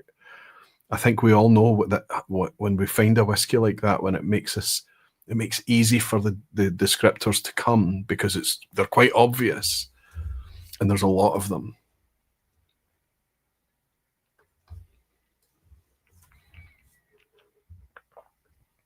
What say you guys? How I was saying, do you have the new Edradour 2 7-year-old and 100 proof? No, I missed out on it. I saw quite a few people walking around with them. I was out with some guys last week. They'd picked up a couple of bottles, and they're all shooting off back with their 7-year-old Edradour 2 inaugural release. It would have been a good one to pick up, absolutely. I don't know if you managed to get one. Did you, Harrow? Dave Barnes is saying, now we are talking. I love Edradour. Good for you, Dave. And a lot of our community do. Excuse me. It was easy to evangelize about the 12-year-old Caledonia. All the boxes were ticked there. It was easy to talk about the Unchill Filtered series. And other releases, let's be honest, from Edradour, they do a lot of straight from the cask issues and things like that. But the 10-year-old for me was forgotten. And I think it was forgotten because I shouldn't say we, a wee bit of a snob when it comes to presentation. And I also have that really frustrating thing where you're sipping it going, oh, wow, I wonder if this was at 46, if this was at 48 or 50 or higher, what would it be like? And we're going to see much, much more, maybe potentially batch variation in the Signatory Unchill Filter series. Whereas this one is potentially much larger scale. This is out there, believe it or not, to celebrate 200 years of Edradour Distillery, which is really something incredible to mark. I think when it first appeared in 1825, it wasn't called Edradour. Edradour, I don't know, 15 years later, 1837 or something like that, it was changed to Edradour. But I know I heard a lot of information back, a lot of feedback from Germany, that there was lots of celebrations over there for the Hamburg Whiskey Alive show, and you guys threw the red carpet out to welcome Edradour, and Edradour gave you a fantastic, fantastic show. 200 years is something that should be marked. I think stepping up your presentation from 40%, it's malt whiskey, right? You do what you want to do with blends and things and stuff. And it's not a mass market product. Let's be honest. Edradour is a very, very specialist product. It's a tiny handmade product. It's from a craft distillery. Putting out there at 46% just makes sense. And for you to choose to do it for 200 years, thank you. Thank you. There's yet another cracker at hand. Another perma-shelf candidate, right? I'll never forget Edradour, says Jimmy Legg. Neither will anyone else that actually tries it. Aqvavitae, it's completely singular. Andy Hells is, that's big words, Jimmy, and I get exactly where you're coming from. Andy Hells is saying, have you tried the Edradour too? Sorry, I did get that question, didn't I? And Meat Meep is saying, just remember the Glenfarclas 10, pure Oloroso maturation, RRP about £42. That's fair point. The Glenfarclas 10 is absolutely Oloroso maturation, Meat Meep. It's also chill filtered. It's also at 40% ABV, maybe 43% where you are, but it suffers, I think, from that. But good call, good shout. Fernando's saying, so now we have a killer sherry 10-year-old from an independent bottler. Well done, Edradour. I would say that's exactly what it is, Fernando. Martin Jones is saying, is that called the Distillery Edition? No, this is just simply, it is called the Distillery Edition. I knew it was a 200-year celebration bottle. Handmade in the Pocket Glen for more than 200 years. The Distillery Edition, Highland Single Malt Scotch Whisky. It's just called the Distillery Edition. You don't need to go to the distillery to pick this up. It's actually closed to visitors now. It's heartbreaking. It was one of the best shops ever to walk into. The best whiskey shops on the planet was the Edradour Visitor Centre whiskey shop. It's been lost for now. I hope it can return in the future, but there we go. Mark Watt is in. Good to see you, Mark. Is Edradour not the most improved whiskey in recent years? Pre-Symington ownership, I knew it as a cheddar dour. Yeah, that's a cheesy thing. Was not the great whiskey it is today. That's quite a remarkable thing to say. You're right. And even for the ones that I picked up that were not cheesy, I know the character you're talking about, Mark. They were inconsistent, right? You could have an absolute banger and pick up another one and it'd be like, oh my God, what is this? Now we have the character still there. We have the variety still there, but the floor of quality and consistency is vastly improved. Andrew Symington's been in charge of Edradour for 23 years now. So getting a handle on bringing us, I can still taste this now. It's a cracking bottle of whiskey. This is going to be my winter sipper. Can you believe it's never had an online Scotch whiskey? Listen, Andrew Symington, Signatory Vintage does wonderfully well in online Scotch Whisky Awards, but Edradour's never had a nomination. It's incredible. Michael Wood is saying, is there a lot of sherry left in first fill sherry casks? Is this part of the flavour like a whiskey mac? So I'll relay it to you the way it's often been relayed to me in the past. There is no specification, desire, or request for a certain amount of sherry to be delivered in any single cask. But whether it's sherry, whether it's wine, whether it's rum, tequila, whatever the previous spirit was, if it's a freshly disgorged cask, even although they disgorge it completely and fully, when it gets rebunged, it gets put back on a pallet or whatever for shipping, and the time it takes to ship, more and more liquid leaches out of the wood as it's in the transportation. It just starts to happen, especially as the wood dries and it pushes the liquid out into the barrel. The point it arrives at its destination, they take the bung out and they have to oftentimes disgorge it again if they choose to do that. There's a lot of liquid just ends up sloshing about in the wood, and that's fine. Nobody really cares about it. Sometimes wet casks are filled. If it's a fresh sherry cask, there's potentially either going to be liquid sloshing about in there, or there's potentially going to be a lot of liquid in the wood. It's just filled. But if you're talking about a couple of litres, and especially if it's a sherry butt, 500 litres, imagine. If there's a couple of litres sloshing about and it gets filled with 498 litres of fresh new make spirit, do we really care? I understand that there's a lot of there's a need for cynicism. There's a need to kind of think about these things and question and be aware and alive to these things. But when we're talking about the tradition of whiskey and whiskey maturation and how it's been made and how these casks have been filled forever, it's fine. It's something I used to spend time worrying about, and now I don't really seem to care much about it. I reserve the right to change my mind. Of course I do. Nice to have you in, Michael. Edradour 10 is only £45. Gary Field is saying, well, this 200th anniversary edition is currently, I think I paid 60 quid for this. I think I did. I bought it online, got it shipped this week. Going from memory. Edradour 10 at 45 quid, that's quite a jump up. 15 quid is a big premium to ask.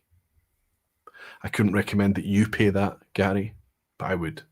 Fernando's saying, well, you also consider some Glenturret similar in profile to this Edradour. I love Glenturret. I was a big evangelist of Glenturret. You might remember when Glenturret 12, the first maiden release in 2020, first appeared, it was 65 quid, 64 quid. Fell in love with it and evangelized the hell out of it. It's a lot more expensive than that to pick up that Edradour. Sorry, that Glenturret, apologies, that Glenturret sherry maturation these days. Whiskey Weekend Drama saying, I did get a bottle just in the back stash of my whiskey store. Good for you, Harrow. Let me know what you think of it. Andy Hills is saying Edradour number 2 still out there on Master Malt Royal Malt Whiskies and the Whiskey Exchange. Thank you, Andy. I might be able to pick up a wee inaugural 7-year-old. There's just so many bottles, isn't there? But that one was probably worth it. Klitz is saying, hey, I hadn't even thought of that. But I would have been so strange if Signatory released a 10-year-old blended Scotch whisky in the Edradour bottle at 46%, but their core 10 stayed at 40 Aqvavitae. And Dogs Have No Uncles. Colin, good to see you, buddy, saying I'm sipping the Edradour 2 just now. It's a sherry bomb to my palate. I struggled with an neck pour, but tonight I'm getting a lot more from it. It's very good value at 50. We should always put a wee bit of effort into working past that neck pour, right? Helen Hamish is saying, usually a good selection of Edradours at Dunkeld Whisky Box for those on the A9 road, and that's a good wee shop to recommend as well. There are other shops on the A9 travel up the road that are a wee bit more frustrating to me, let's say. Glenn Duncan is saying Edradour was originally called Glenforris. Good for you, Glenn Duncan. I knew it was something else way back in the day. Donald Price Whiskey saying, cheers, folks, just getting off work. Enjoy the rest of the vPub. We'll watch this in a bit. Safe travels home, Tim, when you get back in. Maybe it's in time for the quiz. I hope to see you back again, buddy. Henrik Schmidt is saying, Edradour 10 versus Glengarry 12 compared. I have to say, I would go for, well, not least because we know the Edradour don't put caramel colour in anywhere near the product. Could we say the same for Beam Suntory and Glengarry? I understand the reason for the comparison, though, Henrik, and it's nice to have you in. All right, Pedro is saying, but it's important that duty takes a big chunk of the added price. Absolutely, Pedro, no doubt. John Ginger Janus is saying it's £42 at the Whiskey Exchange. Oh, that's a much better price. Doodle the Drama is saying, how does the 10 compared to Caledonia sound similar? No, I have to say, in my mind, it feels like it is a wee bit similar. It jumped. Everyone, Chris is saying, has anyone tried the new Sherry Bowmore 12 at 46% ABV? Saw this on the shelf and was surprised. Is this a US only new lineup anyone tried? Oh my goodness. Not only would I be overjoyed at that, but if it was not coloured. Bowmore is the most abused malt whisky in the Scottish landscape right now by Beam Suntory, by the owners. It's horrendous.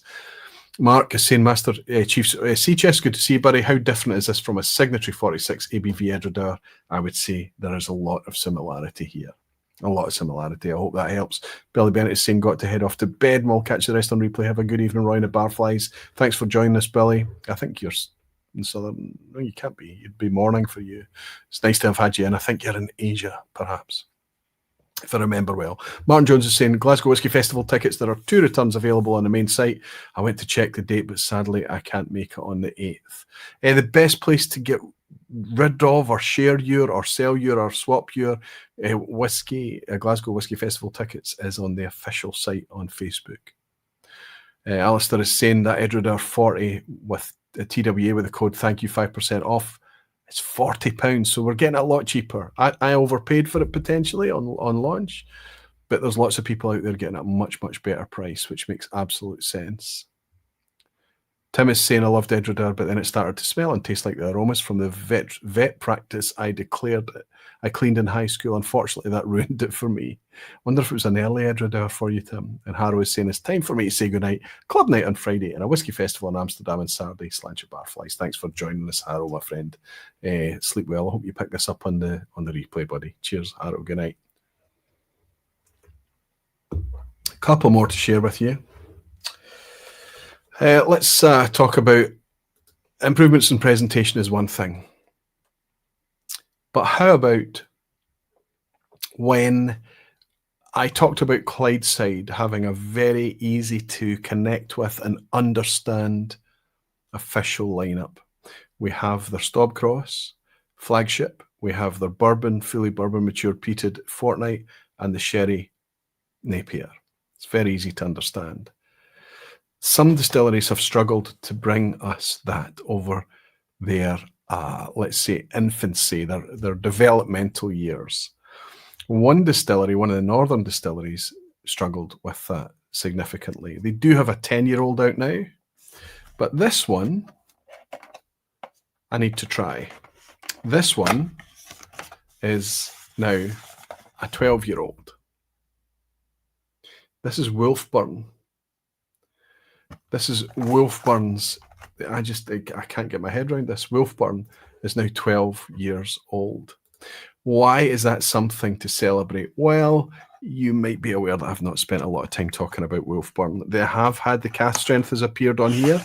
I actually quite enjoyed the cast strength, and I declared it something to be put on anybody's buying list if they were considering connecting with Wolfburn for the first time. Then the 10-year-old came along, and I didn't fall in love with the 10-year-old, I have to be honest. But they had a 10-year-old out there, and it was about, I think I paid £66, £65.95 or something like that for it. I picked up this 12-year-old.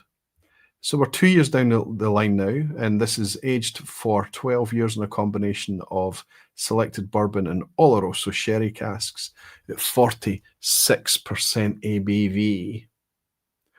What we're seeing here now as, you know, is it Northland? Is it Morven? Is it what are all of these releases and what are all these special releases and what are these numbers and what are these? And I felt like it was often difficult. Where's your core? Where's the anchor? And it's not because I'm a simpleton. Okay, I'm a little bit of a simpleton, but it's because there are so many whiskies out there that the easiest way for you to establish yourself is to give people an anchor, a flagship, a point of connection, something that they can base all the other exploration of your brand, of your distillery, whatever it may be, from that anchor point. It feels easier. It feels more natural. And when we are faced with a shelf where there's just so many whiskies and we don't know which one is the one to go for, I think it can be off-putting. Even if we do go through it through different bottles and things, we still would like to maybe go the opposite direction, arrive at an anchor point. I think now we're getting to the point where Wolfburn are now finally clearing up some of that range confusion. We've now got a fully natural, unchill filtered, 46% ABV, no added colour, 12-year-old Wolfburn whiskey. Now, I can't really see the colour of it because it's in dark glass. I don't have a problem with that whatsoever. It tells us it's natural colour on the label. The rest of it is nothing to worry about. The colour is the colour. I think everything will be uncorking tonight. Here goes. So this has been largely forgotten because I just wasn't sure how to connect with it. I'm just talking about me. What about you guys? Have you got your head or your hands on Wolfburn? Have you worked out how to connect with it? Jimmy Legg is saying, yep, I've forgotten Wolfburn, you win. Jimmy's in Nova Scotia. Gav's Rams, good to see you. Bamore with an independent are very good but expensive, yes. Bamore is still a magical liquid. It's not what they make at the distillery. It's what makes it into the bottle is where the crimes are committed. Noran is saying, I've tasted a few Wolfburn whiskies and I like what they are doing, Aqvavitae. Excellent. I have to say, even when I've had one that didn't really woo me, I didn't fall in love with it, it's never made me say I'll never buy a Wolfburn again. It's never put me off. Let's have a wee nose on this 12 years old from Wolfburn. My goodness. I remember reading about Wolfburn when it was founded.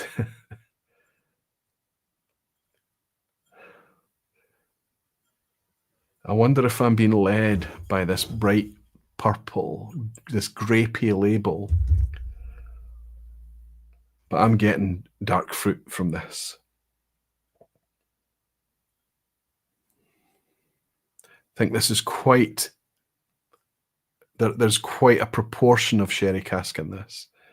I'm just coming off the back of an Edradour, of course, but it's still here. But there's a sweetness to it and a lightness and a brightness to it as well. But we've got a lot of plums, a lot of kind of blackberry jam, but a sweetness. Did I say cleanliness already? It's quite clean, it's quite fresh.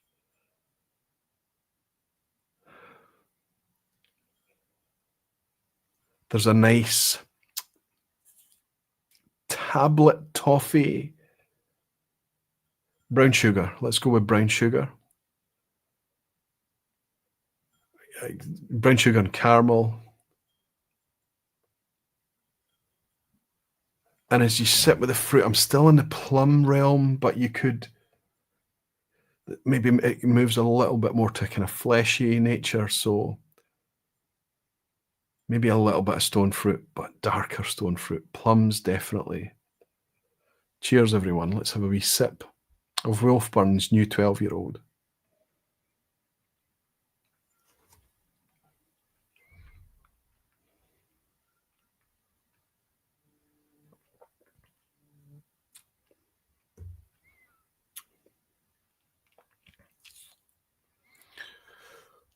Okay, this is easy to summarize.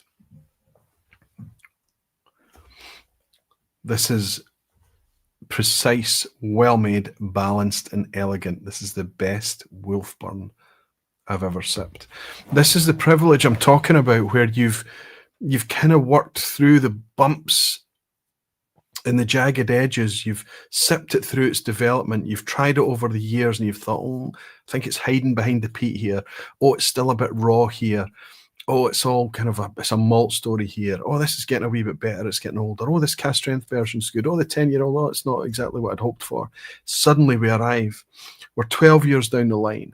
Wolfburn's been going since what, 2012 or something like that? I know we've got a 12-year-old, I think 2012 for Wolfburn. And we're here.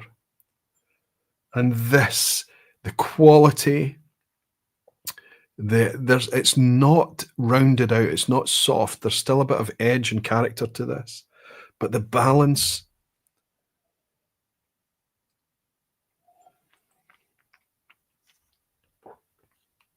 slight sourness to it, not off-putting in the slightest.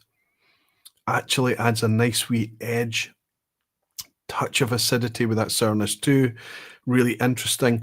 So what we've got is something that could actually betray itself, almost not betray, but parade a little bit like it was from a legacy producer. Amazing.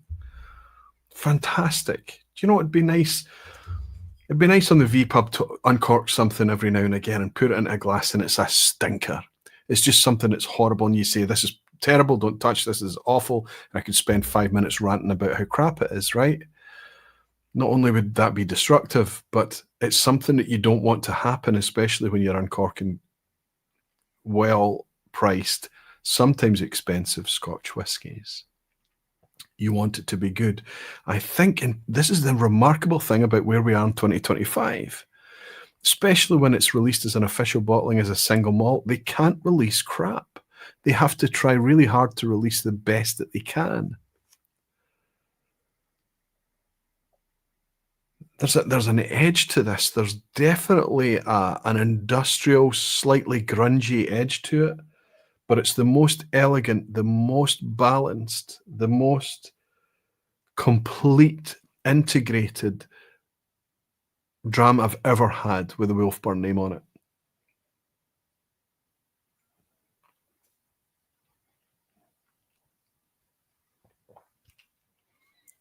Jam. A little bit of orchard too, fermented orchard, a little bit of sweet cooked, maybe even cider apple. Lots of sherry cask in the mix here. Not spiced though, not heavily spiced. If there's this spice here, it's soft, it's more of a wood spice. Oh, just a great dram.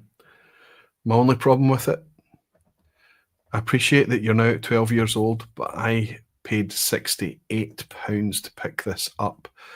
So similarly, priced at the heavy end of things, like their 10-year-old was when it was launched. I have to say I'm not disappointed because I've got a cracking whiskey, but I think for a 12-year-old, you've now arrived, you're now playing with the big boys. I think you might find that you've kind of got to price with the big boys in order to get that traction. It's one of these ones you're going to need to open at festivals. You're going to need to get liquid on lips. You're going to need to get people tasting this in order for them to understand the quality of the whiskey that you're able to put together now from that distillery in the Northern Highlands.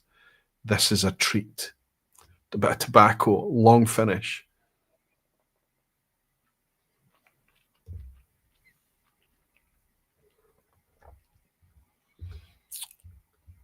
Chuffed. Whiskey Games. Aqvavitae, I've been following Wolfburn from the start, and I think that the first sherry and peated bottles had rough edges. Now maturity has shown the spirit was good, and new bottles are good drinkers. Fantastic, Matt. Did you pick up this 12-year-old? Justin Wan is saying, uncorking a stinker. I remember that with Auchentoshan. Ah, yeah, there was that one. That wasn't too long ago, right? I've still got that there, and I guarantee I've not touched it. Greg's Whiskey Guide is saying,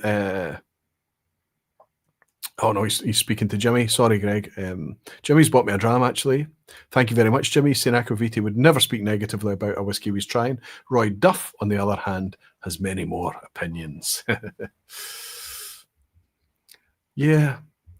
The thing is that I have to remember that you guys have a limited budget and you're going to go out and you're going to spend money on these things. And Sure Kitty's saying integrated dram, channeling Deepa tonight. Yeah, love Deepa. Don't we love Deepa, Jeff? Greg's Whiskey is saying, you're selling it well, Roy. Amazing tasting notes. Thank you, Greg. Jean Kelly saying, Aqvavitae will Barflies 12 be on your list of forgotten whiskies.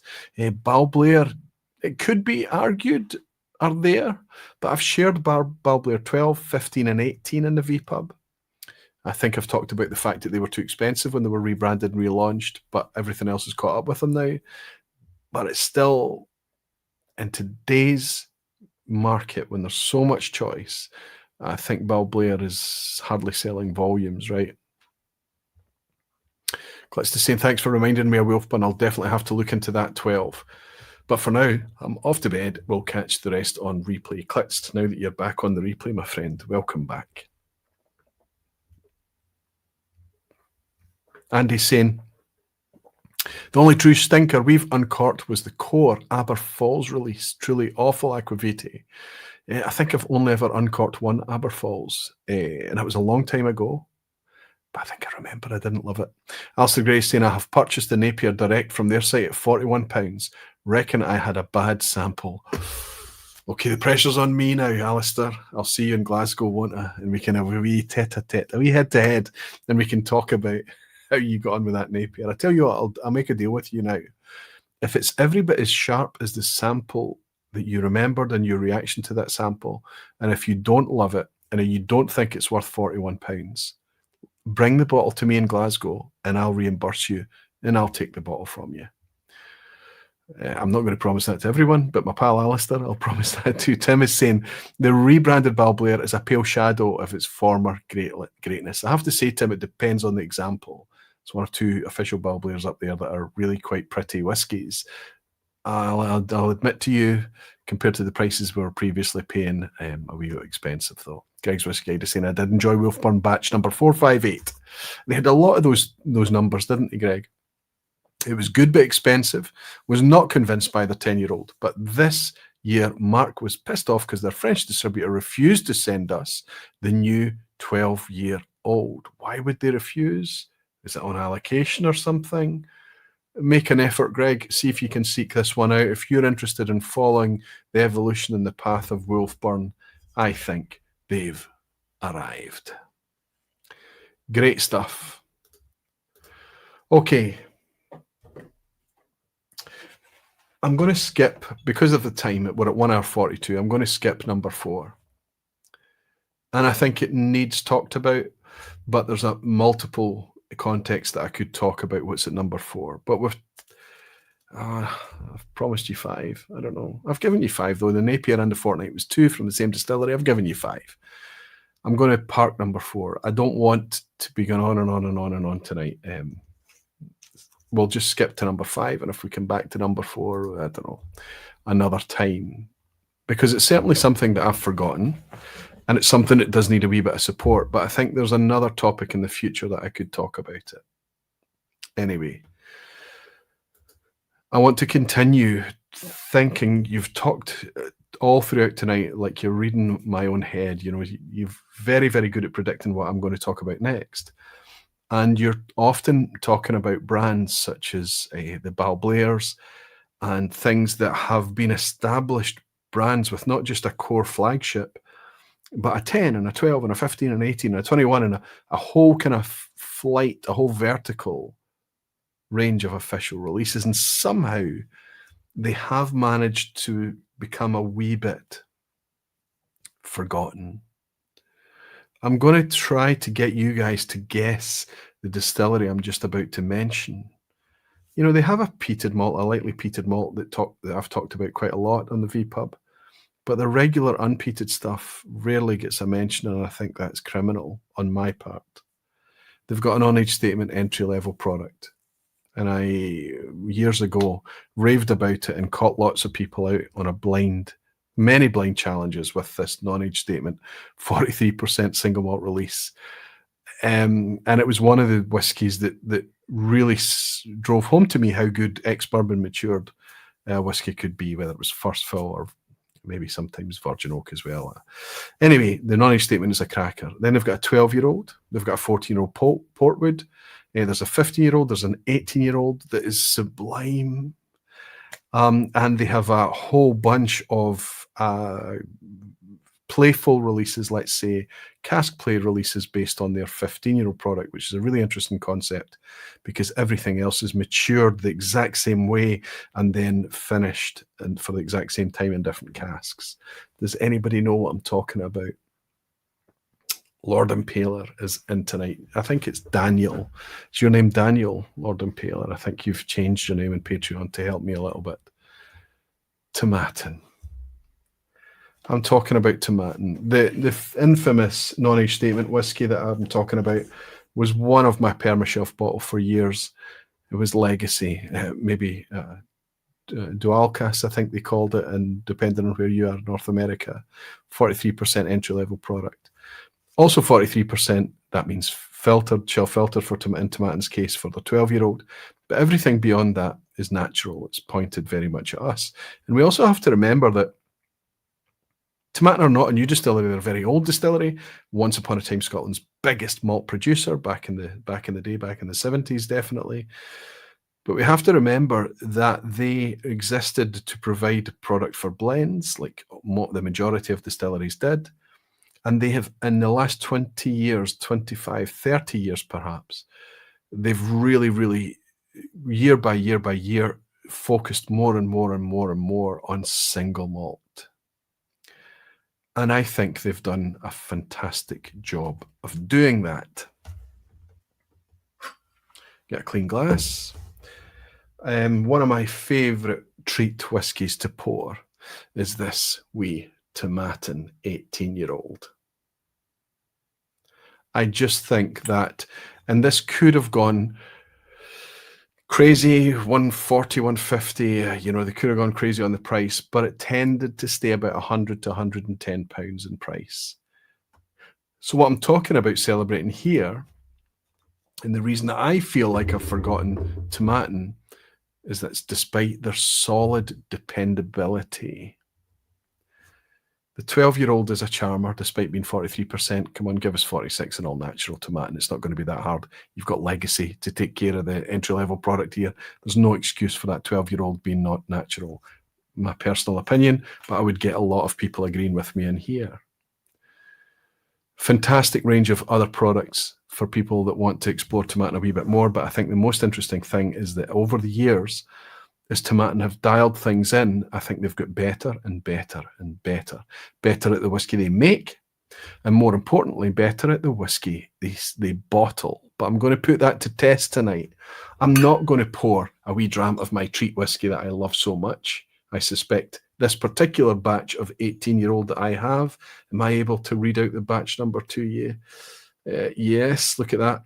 8/01/23, 8th of January 23, this batch number. There's older than 18-year-old whiskey in here. I'm absolutely convinced of it. But this appeared on my radar thanks to Gregor McQuee and us being bottle chasers, doing what bottle chasers do. When this appeared, you can see, look, it's in a very, very posh, big presentation case.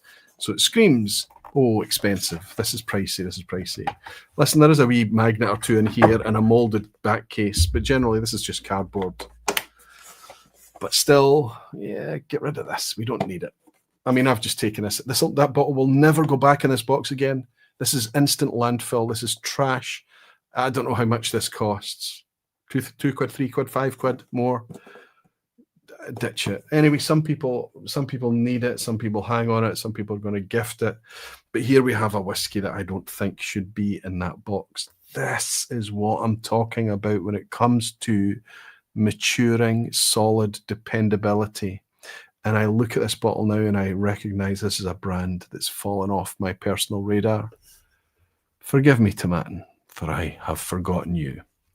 Let's see if you deserve to be back on the radar again. As soon as I saw the specs for this and the price, I just decided it was time to treat myself. I couldn't afford this month. It was too much, but I wasn't sure how long it was going to hang around.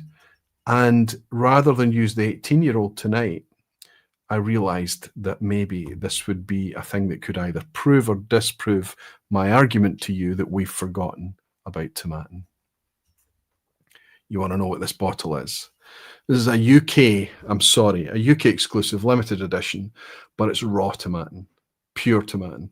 2005, it's just months away from a 20-year-old, distilled 15th of September 2005, bottled on the 1st of September 2025. First fill bourbon barrel, a UK exclusive. It is a single cask, but this should be an example of what Tomatin is today and what it's become. And I have to hold my hand up, anybody that's been watching me for long enough knows how much I love whiskey from bourbon casks. Refill wood especially, but first fill, but bourbon cask flavors. And one of the distilleries that helped me fall in love with that style was Tomatin. So let's get this open. This is the guts of, it's 19 years officially, but it's almost 20 years old. And it was 160 quid for a single cask official UK release. That is a fair price. I don't know how much this yielded, but not many. Does it tell me how many bottles are on it? Single cask. But it's from a bourbon barrel at 20 years old. Let's guess. I think that this has probably yielded 200 bottles of that order, right? Not much more than that.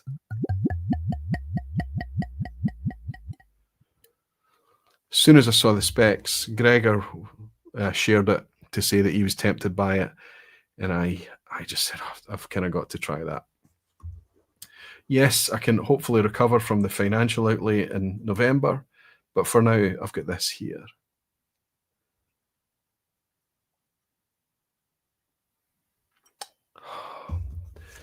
It's difficult. It's so difficult. So in whiskey, if I just give you the notes as they come to me, you're going to have a lot of repetition over some things that I have already nosed, but there's a difference here.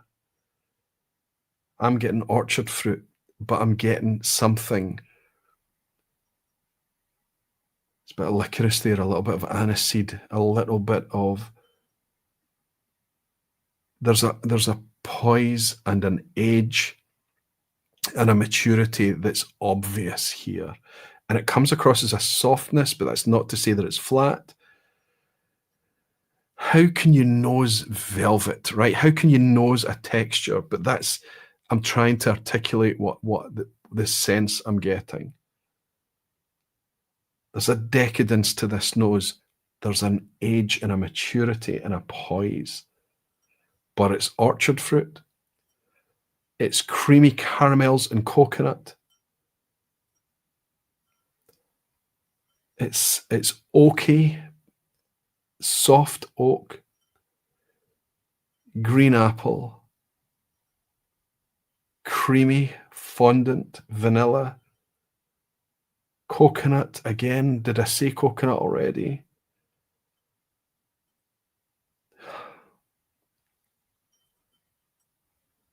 Stone fruit, soft stone fruit, peach,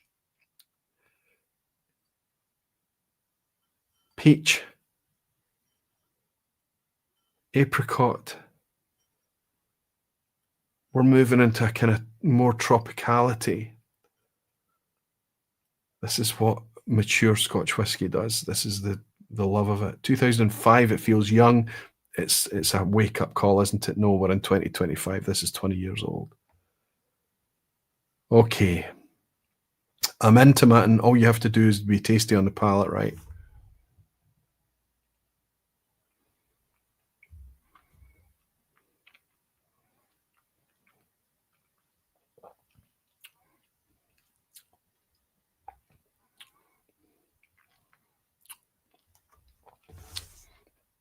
Big texture. Completely. That's big tangent here. Creamy fruit, confectionery, banana, chewy vanilla custard, malt, spice, soft spice, white pepper. This is it's a neck pour. This is exactly the type of whiskey that needs to be left the hell alone. Let it drop over the shoulder. Take your time with it. Go back.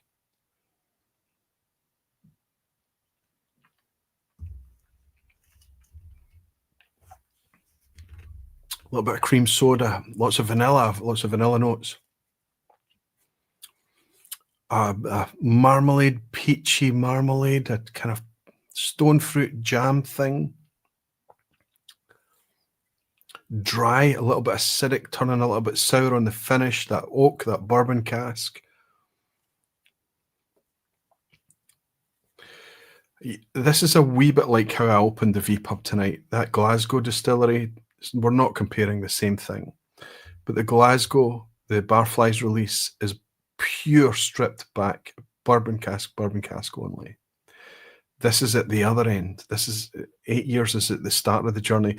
This is at the other end. This is 20 years or approaching 20 years. And how it can develop.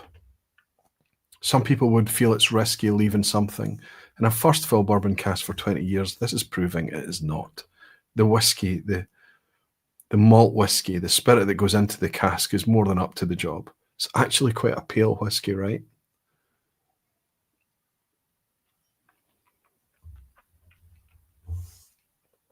Custard, definitely custard creams, banana custard even, vanilla banana custard, custard creams.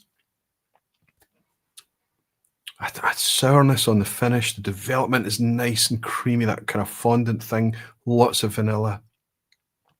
And then that bitter edge, that sharpness, that acidity, the thing that makes you come back in for another wee pour.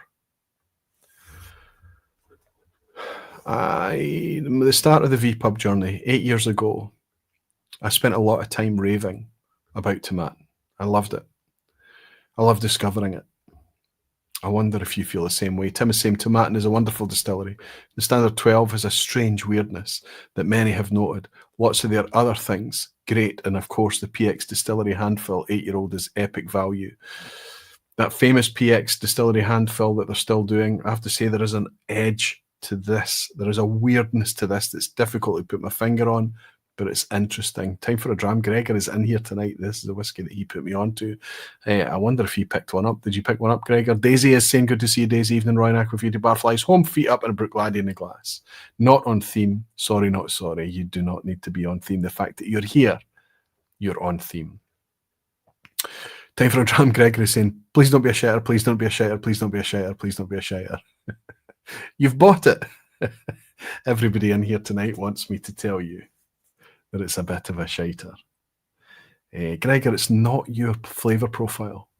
It's your distillery. I know you love Tomatin, but I think you're spending a lot of time in the Sherry Street still. This is a nice wee departure for you. I hope you enjoy it. Yes, refill would be optimal, especially something that old. Aqvavitae says Donner Pass.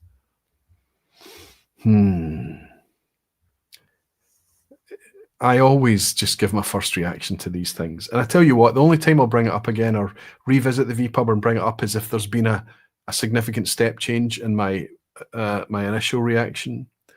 If suddenly it's gone really terrible or if it's got much better and I didn't give it the right reaction as at first approach.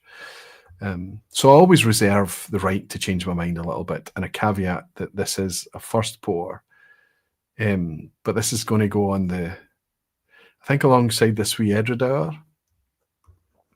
I've got some nice winter sipping to look forward to. Lots of good whiskey being opened recently in the vPub, and these two are up there with them all. Aye, no bad. I have to say £160. It would be really hard for me to shout and scream about that. It's much easier for me to recommend like a Craigellachie 17, a Longmorn 18, Secret Speyside, Tomatin's 18, £110. This is a much more precise, specific experience. So when you factor that into it, this is small batch, probably hand labeled, all of that stuff. We understand this is a much smaller thing, a much more exclusive thing. So when it comes to recommendation, it's much safer territory for me to say just pick up the 18. And that would be the takeaway from this. But if you love the purity, if you love connecting with the spirit, if you like getting into the raw, singular nature of the distillery, as close as that can be, then this is, I think, a good way to approach that. Anthony Tomatin was one of my entry-level whiskies. Legacy, I think, clearly a youth, but tropical notes were clearly present. I agree with you fully, Anth, on that. Loved that dram. It's probably been too long since I poured myself a wee glass. Doodle the dram is saying, right, going to stop this now. I'm drooling into my washing up water here. Too much Too much internet for Arnie today. MJ Rodden is saying, we had a 2005 Tomatin single cask at Royal Mile Whiskies when I worked there back in 2017. Jagged vanilla and youthful. It would be very interesting to compare its lineage. This is not jagged and not youthful. I'm okay that Tomatin still flies a little under radar for most, says Gregor. It keeps all its supply and cost that keeps enthusiasts excited. I would like to see them be successful, though, Gregor. I would like to see them maintaining their profitability and being celebrated. I hope that they don't go chasing the premium and this. I hope they stay grounded. They deserve to stay grounded. Black Fennis saying, in my glass is an 8-year-old James Eady independently bottled Tomatin from Firstfill Bourbon Cask. It has many similar tasting notes to your 19-year-old. When treated lightly, it's a very distinctive distillery character. Conrad, it's nice to have you in, buddy. It's a nice coincidence for us to be sipping a similar product. Listen, I realise I've already hit 2 hours. That's just the way the vPub goes, and I'm sorry that there's a bottle kept in reserve. Let's put it that way.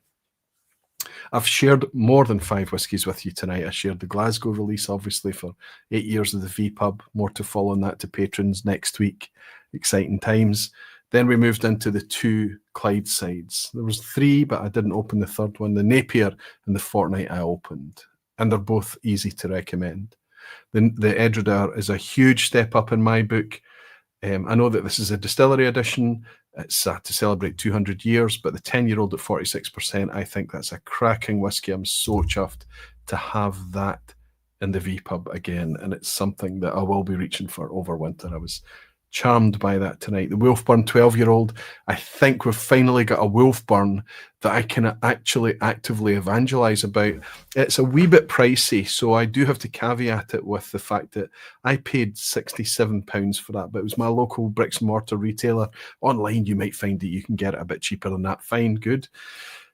You are paying a wee bit more, so you would go after that to try and connect with Wolfburn in a new way that you might not have in the past. But if you're just looking for a good whiskey, it's going to struggle and compete with a lot of its peers at that price point. For me, I'm glad that we've got a Wolfburn now that we can say, I don't need to forget Wolfburn anymore. I can celebrate it and enjoy it. We've finally got a Wolfburn. It's a fantastic product. And I think across Tomatin, its entire range, including the Kuboken lightly peated stuff, they have not got carried away with pricing. They did occasionally amp up prices, jack up prices here and there, and chase, let's say, the vibrant whiskey market of the time. But when you look at them against their peers, Tomatin I'm speaking about here, the Legacy, the 12-year-old, 14, 15-year-old series, when you look at it, they have stayed remarkably solid and reliable. Their pick from their range, as far as I'm concerned, that's got that unique Tomatin thing, but still in a wonderful package is the 18-year-old. But I think it's nice that they are bringing out a single cask, official bottling from the distillery. If this was one of the other distilleries that's been forgotten, one of the other brands like a Glenglassaugh or a Glenmorangie or one of those, they were in the running for the discussion tonight. But if they brought out a single cask, it would be not affordable for us. Tomatin's brought out a single cask UK exclusive, close to 20 years old, official pick for £160, and I think that that's still expensive, but it's fair, and it's a testament to their steady, reliable, solid dependability. And it helped me, or it's a wee bit of an unfortunate thing that this commentator forgot about Tomatin. Hoy is saying some of my bottles are historical, and others are hysterical. It's a challenge judging current distillery releases. And I think that's the challenge for a lot of these independent bottlers. I've focused on official bottlings tonight. Sorry, it's a challenge for a lot of these official brands. I've focused on official bottlings tonight. But the challenge that they have is the independent bottlers are doing things better than the official output. So many, there's so many examples out there where that statement is true. And I'm not just speaking about you know, the ones that we know, like Signatory's 100 Proof series, Thompson Brothers, Charlton, Decadent Drinks, all of these kind of celebrated, raved about, you know, independent bottlers. I'm talking about every independent bottler seems able to bring a better quality flavor experience than the official bottlings.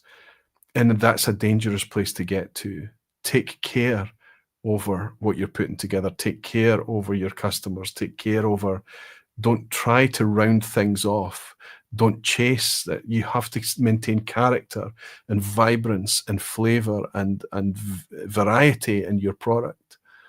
There's too much that's chasing the smooth market. I don't know. It's my personal feeling. It's only ever my opinion. Graham Fraser is in. Good to see you, buddy. Hope you're keeping well. And I hope it's nice to see Graham Fraser in for a wee bit of a quiz at the end. Whiskey and Wine Trails Tom is saying, shame that Glenglassaugh has become the ugly stepchild of the Brown-Forman 3, good, liquid and affordable here in the States. I would disagree a wee bit with that. I could have used Glenglassaugh as a forgotten example tonight. I think their Portsoy and their Sandend are both excellent examples.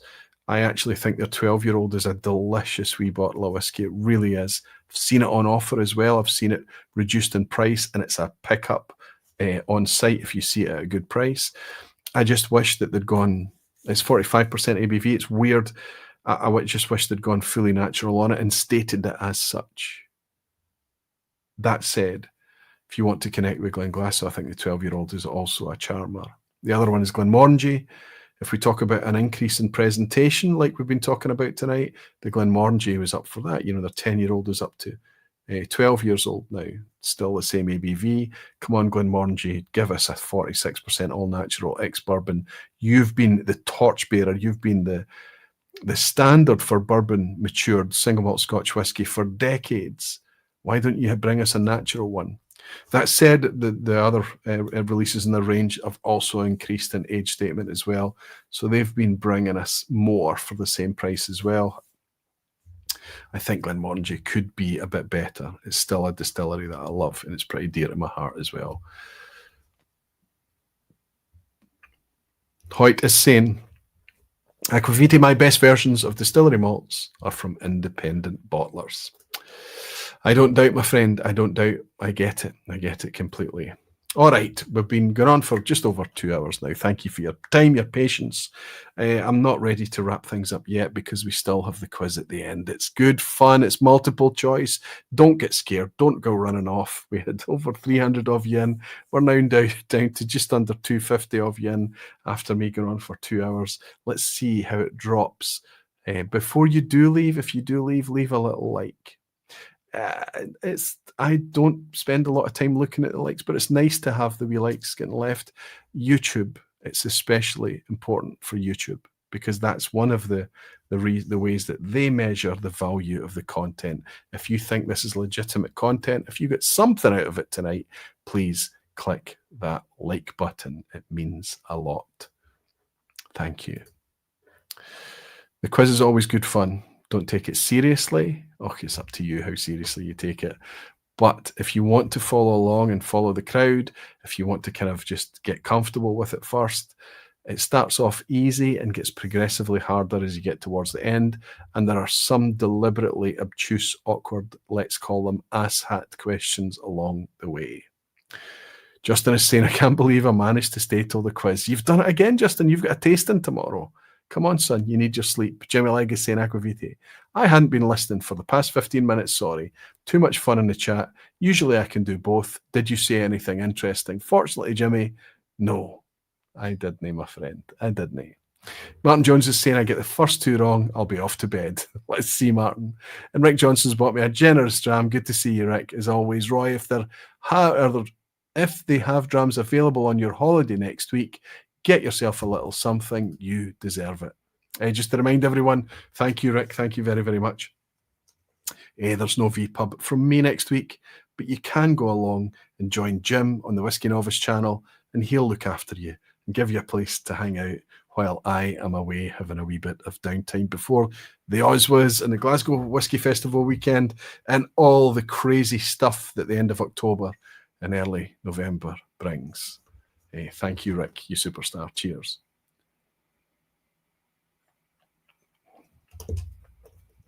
And I'll see you in Glasgow soon.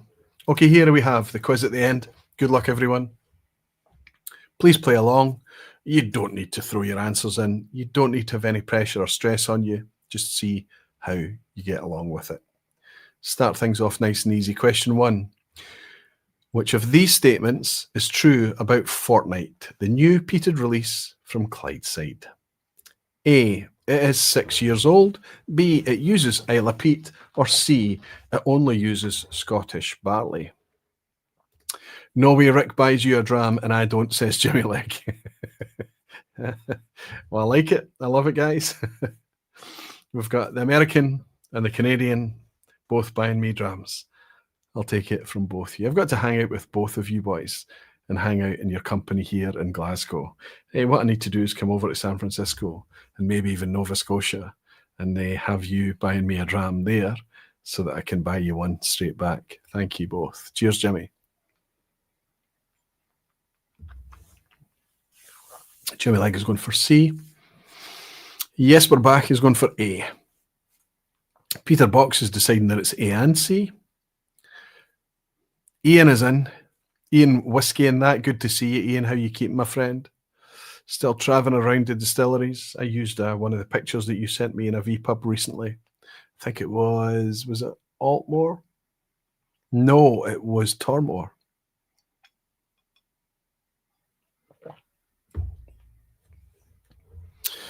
Nova Scotia isn't big enough for you, my friend.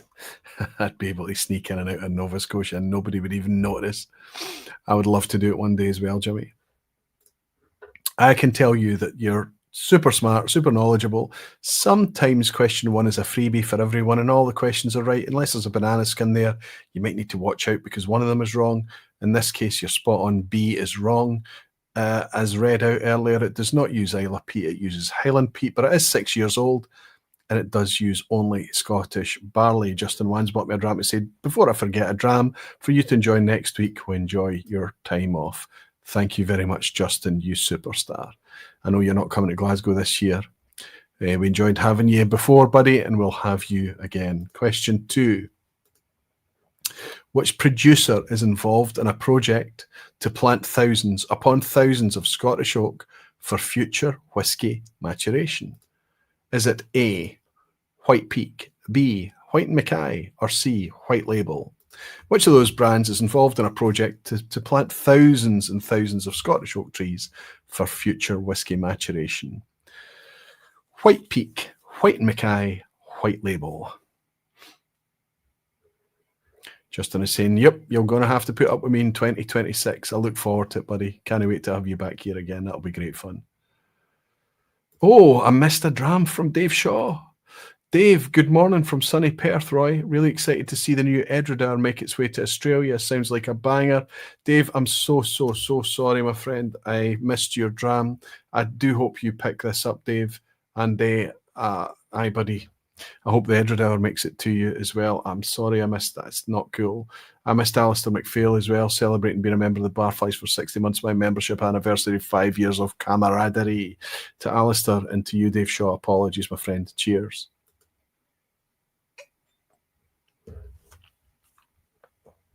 Any chance YouTube spends their percentage of super chats on whiskey, Aqvavitae? B.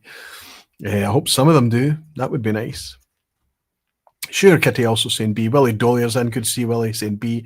Gorm J has gone for B as well. Good to see you, Gorm J. One Glassman Warner from Florida going for B. Greg's Whiskey Guide in Paris going for B. Stevie O down south going for B. And Whiskey Mechanic going for B. Everyone's saying B. Can I catch you out this early in the game? Absolutely. We're talking specifically about the Scottish Oak Project, mostly around Fettercairn. But of course, we're not talking about White Peak. We're not talking about White Label. We're talking about White Mackay. Well done. Question 3. Which of these distilleries, once famous for their unpeated style, now dedicates 50% of their annual production to peated malt, including a heavily peated make that is 70 ppm? That's 70 phenols parts per million. Are we talking about A, Tomatin, B, Glencadam, or C, Bunnahabhain? Please slow down, take your time, and reread this question. make sure that you're comfortable with this one before you pull the trigger. Potentially a wee bit of a banana skin here. We're looking for a distillery traditionally associated with unpeated, but nowadays, because of the success of their peated whiskey, 50% of the production these days is allocated to peated, and even more recently, they've now dedicated some of that campaign to making 70 parts per million, heavily peated whiskey as well. A Tomatin, B Glencadam, C Bunnahabhain. Billy Abbott is still in out for the quiz at the end. Good to see Billy.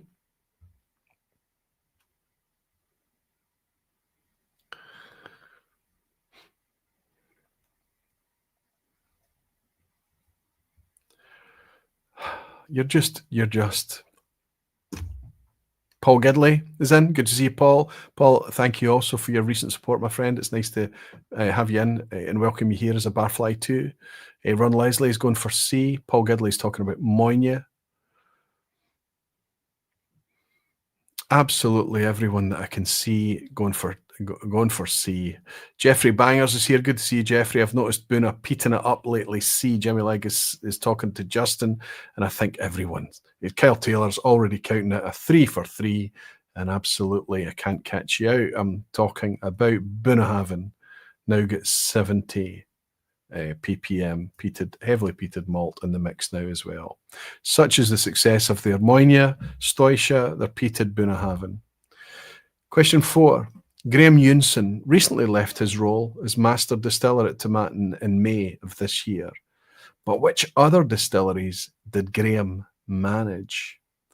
Which other distilleries did Graham manage? A. Glenmorangie, B. Glenmurray, or C. Glenglassaugh? I can see the way I've worded this question. It's suggesting it's plural. Please be careful. You only need to get one to get it right. Greg's Whiskey Guide in Paris is celebrating 3, along with Fernando, Hoyt, Andy Hells, Ben Demon Hunter, Lachlan, Gorm J, Paul Gidley, Stevie Osher, Milla Sues, Christian Jensen, Bruce Bernard, John Ginger Genius, Nicholas. Good to see you all in. You're all killing it. Rick Johnson, Ian Bruce, Doodle the Dram. Everyone's on 3 out of 3 tonight. Is it going to be an easy quiz? Please take care with this one.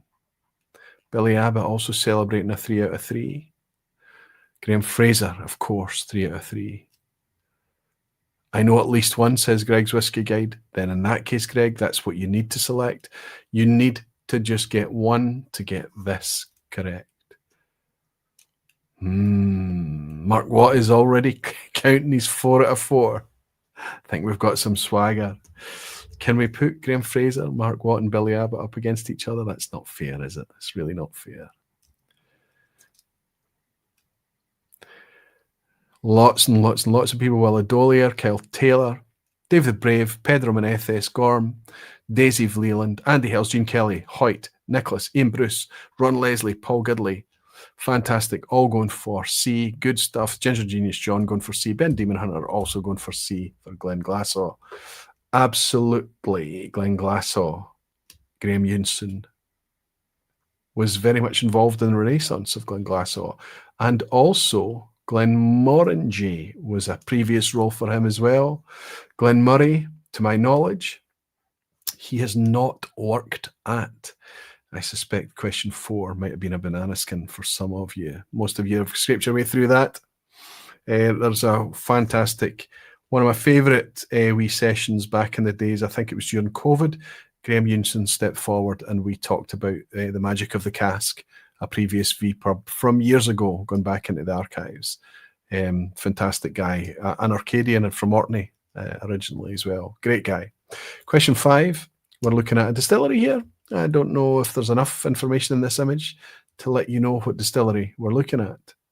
But I can tell you that there's an asshat here, so you need to know the answer to 2 different things to get the question right. Look at this distillery and tell me. A, that it has worm tubs. B, it occasionally triple distills. Or C, it sells the least malt in its respective portfolio. By that I mean it's obviously got sister distilleries, and they've all got single malt brands. But out of the branded single malt releases from all the distilleries in the portfolio, this particular brand sells the least. That's what I'm fishing at there. So is it A, this distillery has worm tubs, B, it occasionally triple distills, or C, it sells the least amount of malt in its respective portfolio? That's quite a mouthful. Apologies for that. One glassman is saying A. Oh, what's this red is saying Greg's Whiskey Guide. Ian Whiskey and that is saying A. Ian travels about the distilleries. He's got quite an eye for a distillery. Glen FC.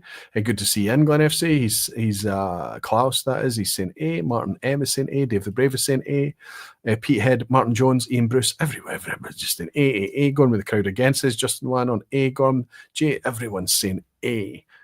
Lachlan's even admitting to it, saying going with the flow. What distillery is it? Is at Jimmy Legg asking. It would probably help everyone if I told you this was Craigellachie.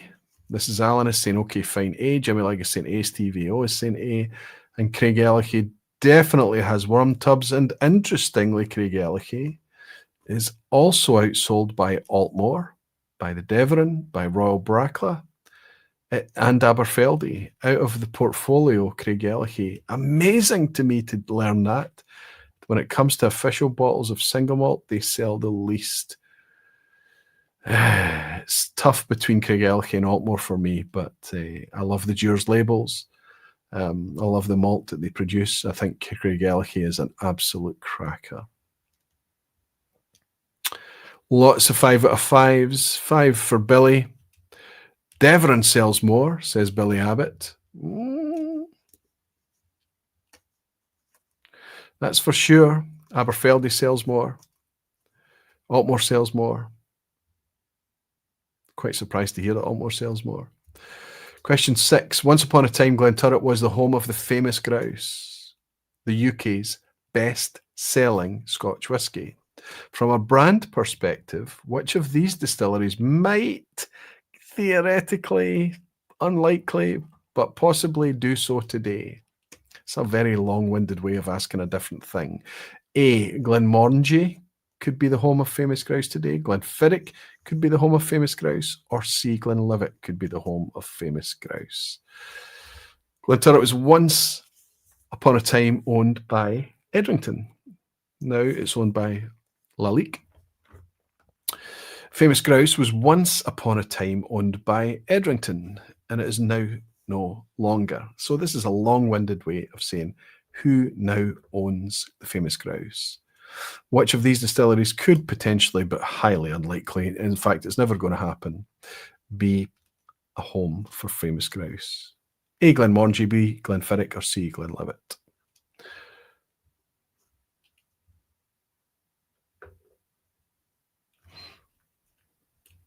Glenturret is one of the whiskies on my tasting tomorrow, says Justin Wan. Pedro is saying Ailsa Bay. That could be. Pedro could be. Still haven't had any Aberfeldy, says Ben Demon Hunter. You know, I'd have to say, given the ABV, there are some higher ABV 15-year-old releases and things, official bottlings. I would suggest that you hold out for an independent. I feel that Aberfeldy's gorgeous malt, but so much of it is just a wee bit watery for our palates, I would say, Ben, at 40%. Was looking for Aberfeldy, says Kyle Taylor, but no. Glenmorangie is Louis Vuitton Moët Hennessy, of course. Nothing to do with famous grouse or Edrington. Glenlivet's Pernod Ricard, Sames. Glenfiddich is owned by William Grant's, and therefore theoretically highly unlikely, but could be a place that becomes a home for famous grouse in the future. William Grant's now own famous grouse, the best-selling Scotch whisky in the UK. And don't know if you can pick it up where you are. It's a blended Scotch whisky, of course. Glenfiddich is too big a brand in its own right. Balvenie is too big a brand in its own right. Kinninvie is too wee. Doesn't have its own visitor centre. Same for Ailsa Bay, as Pedro mentioned. Okay, question 7. This is very high scoring tonight. Lots of 6 out of 6s. Very solid. Maybe this is too easy. Tongue-in-cheek question here. The perfect fit between whiskey and automobiles is a fashionable but awkward trend. Which of these connections are actually a legitimate collaborative agreement? A. Aston Martin and Macallan. B. Bentley and Bowmore. Or C. Ferrari and Chivas Regal. I just don't understand this. Obviously, it's to do with lifestyle, luxury placement, it's brand. But when it comes to cars, there is objectively better cars than other cars, right? When it comes to malt whiskey, we make it all the same way. They make it all the same way. It's very, very tightly made. It's defined how to make malt whiskey. It's very, very difficult to add that differentiation. They can argue as much as they like. It's a consumable.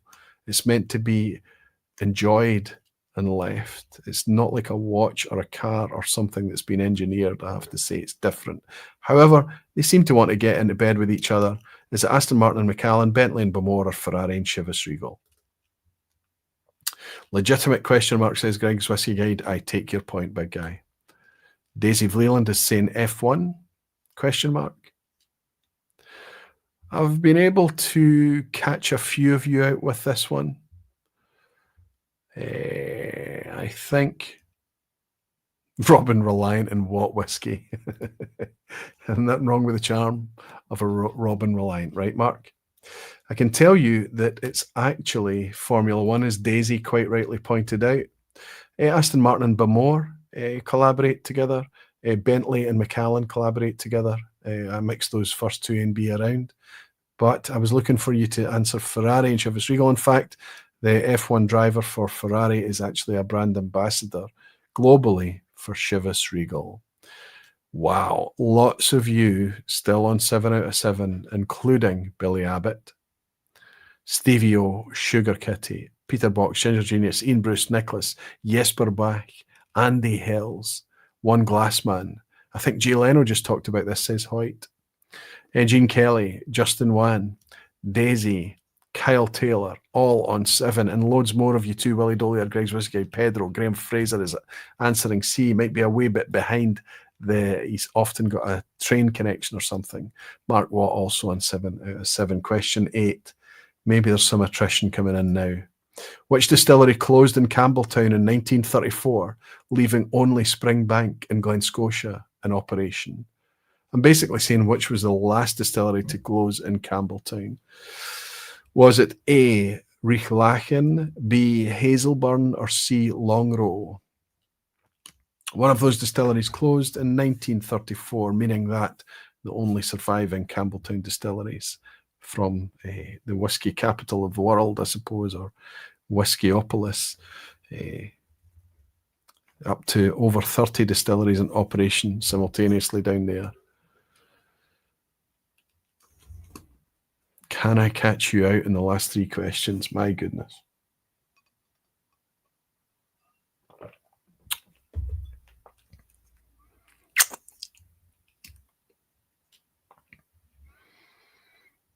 The vast majority of you must be hard when you've answered different from the crowd, right? Whiskey and Wine Trails Tom is saying, read David's book. He's talking about David Sturck's book, Whiskyopolis. I wonder if you read it, Tom. What did you answer? It's not just about reading it, it's about retaining the information that you read, right? But listen, the absolute majority of you are going for Riechlachen here. A, not being baited by Hazelburn or Longrow. You're absolutely right, Riechlachen, 1934. Hazelburn was 1925. It stayed operational up until the 1980s, I think, as a lab mostly. Longrow was lost at the end of the 19th century. Riechlachen right up until 1937. Question 9 now. Penultimate question, good luck. According to postal address, which of these Scottish towns has the most dense distillery count per capita? Okay, I hope that everyone understands what I'm talking about here. If you take the population of the town and then you divide it by the amount of distilleries that they have, we're looking for the most dense. That means the lowest number.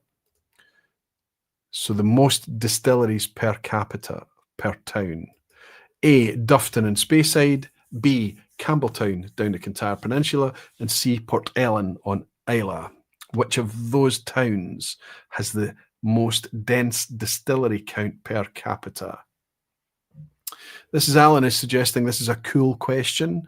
I hope so, buddy. I hope I've got it across well. Glenn FC Klaus is answering A. He's suggesting Dufton. Billy Abbott is suggesting C for Port Ellen. Mark Watt is celebrating his 8 out of 8 along with Paul Gidley, Graham Fraser, Mark Watt, fantastic, Willie Dollier. Okay, there's some competition here tonight. Maybe there's lots and lots of you are all going to get to celebrate a 10 out of 10 tonight along Ian Bruce as well. And Christian Jensen is guessing C. Owen Glassman Warner is saying A, please. Nicholas is going for C and Alistair Gray is going for C. Jimmy Legg is going for C. Kyle Taylor is saying probably A, but we'll stick with my guess of B.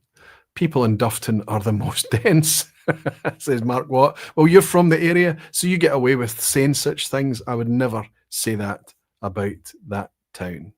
I've always loved every visit I've ever had to Dufton. Have to love a town that's literally named after my surname, right?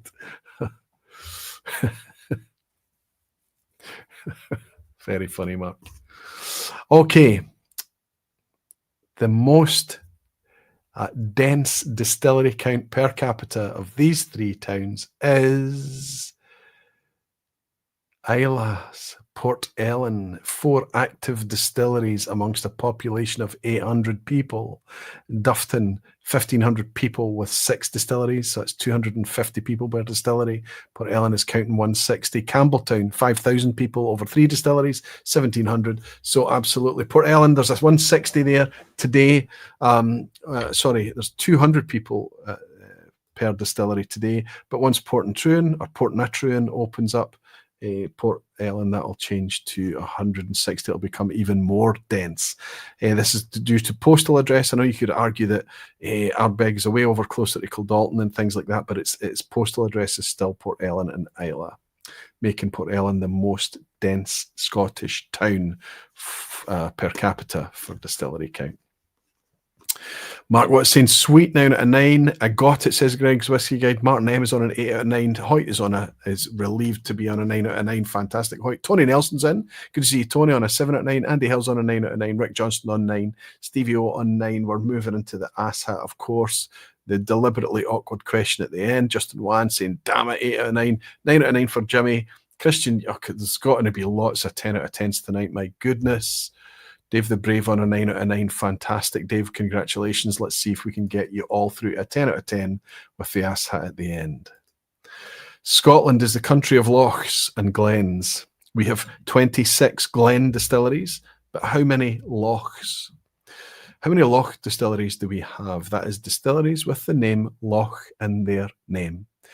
Is it about the same number as A, active Campbelltown Scotch malt distilleries?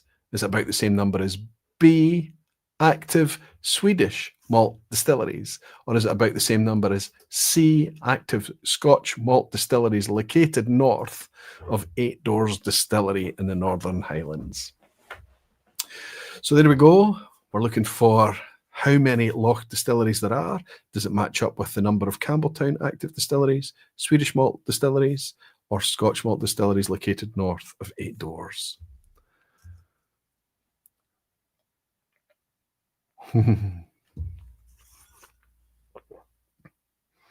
Mark Watt is following Billy Abbott. Billy Abbott is following Mark Watt. Who's following Graham Fraser? That's fantastic.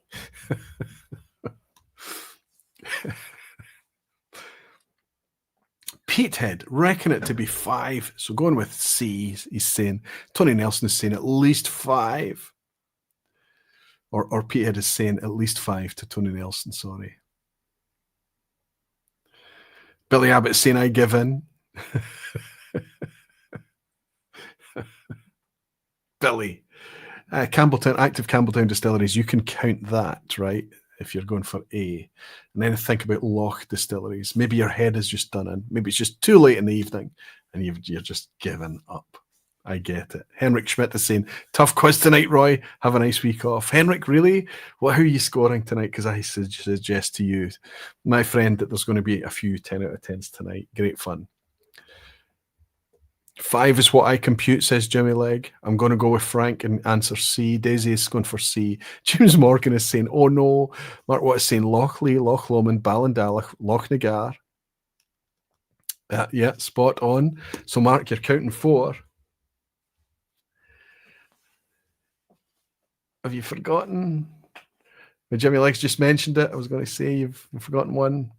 Anyway, I can put you all out your misery. I can tell you that there are 3 Campbelltown distilleries that are active Swedish malt distilleries. Believe it or not, there are a dozen today, and active Scotch malt distilleries located north of 8 Doors. Hopefully that's going to help you lock in that the answer is Lochranza, Lochlee, Loch Lomond, Ballindalach, Royal Loch Nagar. 5.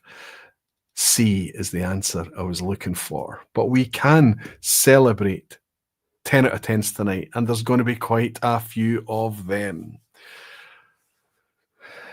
Lochranza says, Mark, were you too late? Though Desi is celebrating a 10 out of 10. Jean Kelly on a 10 out of 10. Sugar Kitty Jeff, 10 out of 10. Ian Bruce on a 10 out of 10.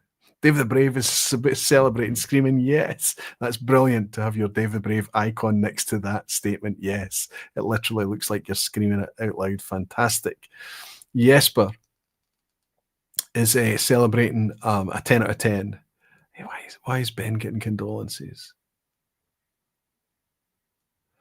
Oh, so sorry to read, Ben. I lost a friend to dementia tonight. Oh, big guy, I'm so sorry. Hugs to you, Ben. It's nice of you to have been able to join us so late. Looking forward to picking up with you at Glasgow in the days ahead. Who else do we have celebrating along with Dave the Brave? We've got Jesper, as I already mentioned, Christian, I mentioned Dave the Brave, Andy Hills, Sugar Kitty, Alistair Gray on a 10, Paul Gidley on a 10. My God, it's a 10 fest. I've made it too easy. Have I made it too easy? Gorm J is celebrating a 10 out of 10. Take it, enjoy it. Peter Box on a 10 out of 10. Cheers to all the 10, says Kel Taylor. Dave the Brave is saying Aqvavitae 10. It was a while ago. Rick Johnson, wow, haven't done that in a while. Andy Hills, 10 out of 10. Lackland, 10 out of 10. Fantastic. Willie Doley, a 10 out of 10. Oh my God, a 10 out of 10 after a very long time, says Pedro. Christian Jensen is saying the first 10 ever. Congratulations. Hoyt is saying 10 out of 10. Chimp said, yeah, dancer. Jean Kelly, congratulations to all the 10s. Jimmy Legg is saying 10. Remember when we were allowed to submit quiz questions if we got a 10 Aqvavitae? Either the quiz has got much more accessible and easy, but I suspect, Jimmy, that it's got so much to do with the knowledgeable pool, the shared knowledge, the bi-directional knowledge that we get together here and we share every single week on the vPub. I absolutely love it. I adore it. I think it's special. I think it's fabulous.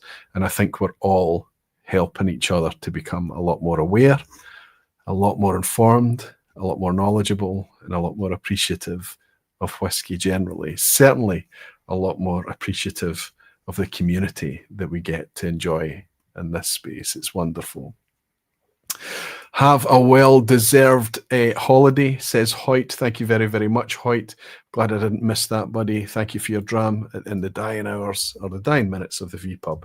Yeah, I'm going to raise this wee glass of, I'm going right back to the dram I started with tonight, which is the triple distilled Glasgow distillery. I'll raise this wee glass to thank you all for hanging out with me for another wee quiet whiskey pub topic. Remember, Jim Whiskey Novice is going to be looking after you next week. Please, if you have not logged into the OSWAs, there's a pinned comment in the live chat tonight. Hopefully my housekeeping is aware enough for me to have pinned it in the comments underneath. If you're picking this up on the replay, please go in and place your votes for the Online Scotch Whisky Awards, because once Sunday night comes along, that's it, closed off forever, and you've never had the opportunity to put your opinion in and tell everyone who deserves to win in each of the 9 categories. It's fully open to the public, fully democratic, fully independent, and it's uncorruptible. Me and Ralphie could corrupt it, but it's the last thing that we're going to do. We're never going to do that. Please put your vote in for the OSWA. Jimmy's bought me a dram right at the end, and he's saying, I believe the first vPub had no chat, but in the second vPub there were chatters: Ebhead, Everwind, Hoagie Bear, Whiskey Rev, Welsh Toros, Santa Cruz, and Kilted Moose. Cheers to the originals. Well, just think of that. Ebhead, Everwind, Hoagie Bear in Germany. I still hear from Hoagie Bear now and again. Whiskey Rev's one of my best friends. Welsh Toro, he was in here last week. Santa Cruzin. It's been a while since we've heard from Santa Cruz and Kilted Moose, one of my best friends. Cheers to the originals. Cheers to the originals and cheers to you, Jimmy Legg. Fabulous. Thanks to all of you beautiful, funny Barflies, says Jeffrey Bangers. Martin Jones is saying thanks, Roy, and all the Barflies. Most enjoyable. Lachlan McKenzie saying thanks, Roy, and folks, have a good evening. And ta-ta for now. Thank you, Lachlan. Fernando saying good night, everyone. Great night. Great night. Great vPub. Going to miss you next week, Roy, but going to join the Barflies. Thanks to Jim. I'll be there. Hopefully I'll be there. Daisy Leland is saying thank you for a great vPub tonight, Roy. Enjoy your break. Thank you, Daisy. Thank you all. There's loads and loads of comments coming in as well. Thank you all so much for hanging out with me. Again, can't wait to come back and share with you everything that's happening on the Online Scotch Whisky Awards. Can't wait to share with you all the plans that we've got ahead for Glasgow Whisky Festival weekend and everything that is going forward. Next week I'll be releasing the Glasgow 1770 Aqvavitae Barflies release with you from Monday. More to follow on that if you're a patron. Thank you so much. I look forward to sharing it all with you. In the meantime, I'll welcome you back in 2 weeks' time and hope to get a chance to hang out with you with Jim, Whiskey Novice, over on his channel next week. And until then, I'll raise this wee glass and remind you all that you're very dearly loved. Until then, Slanchava.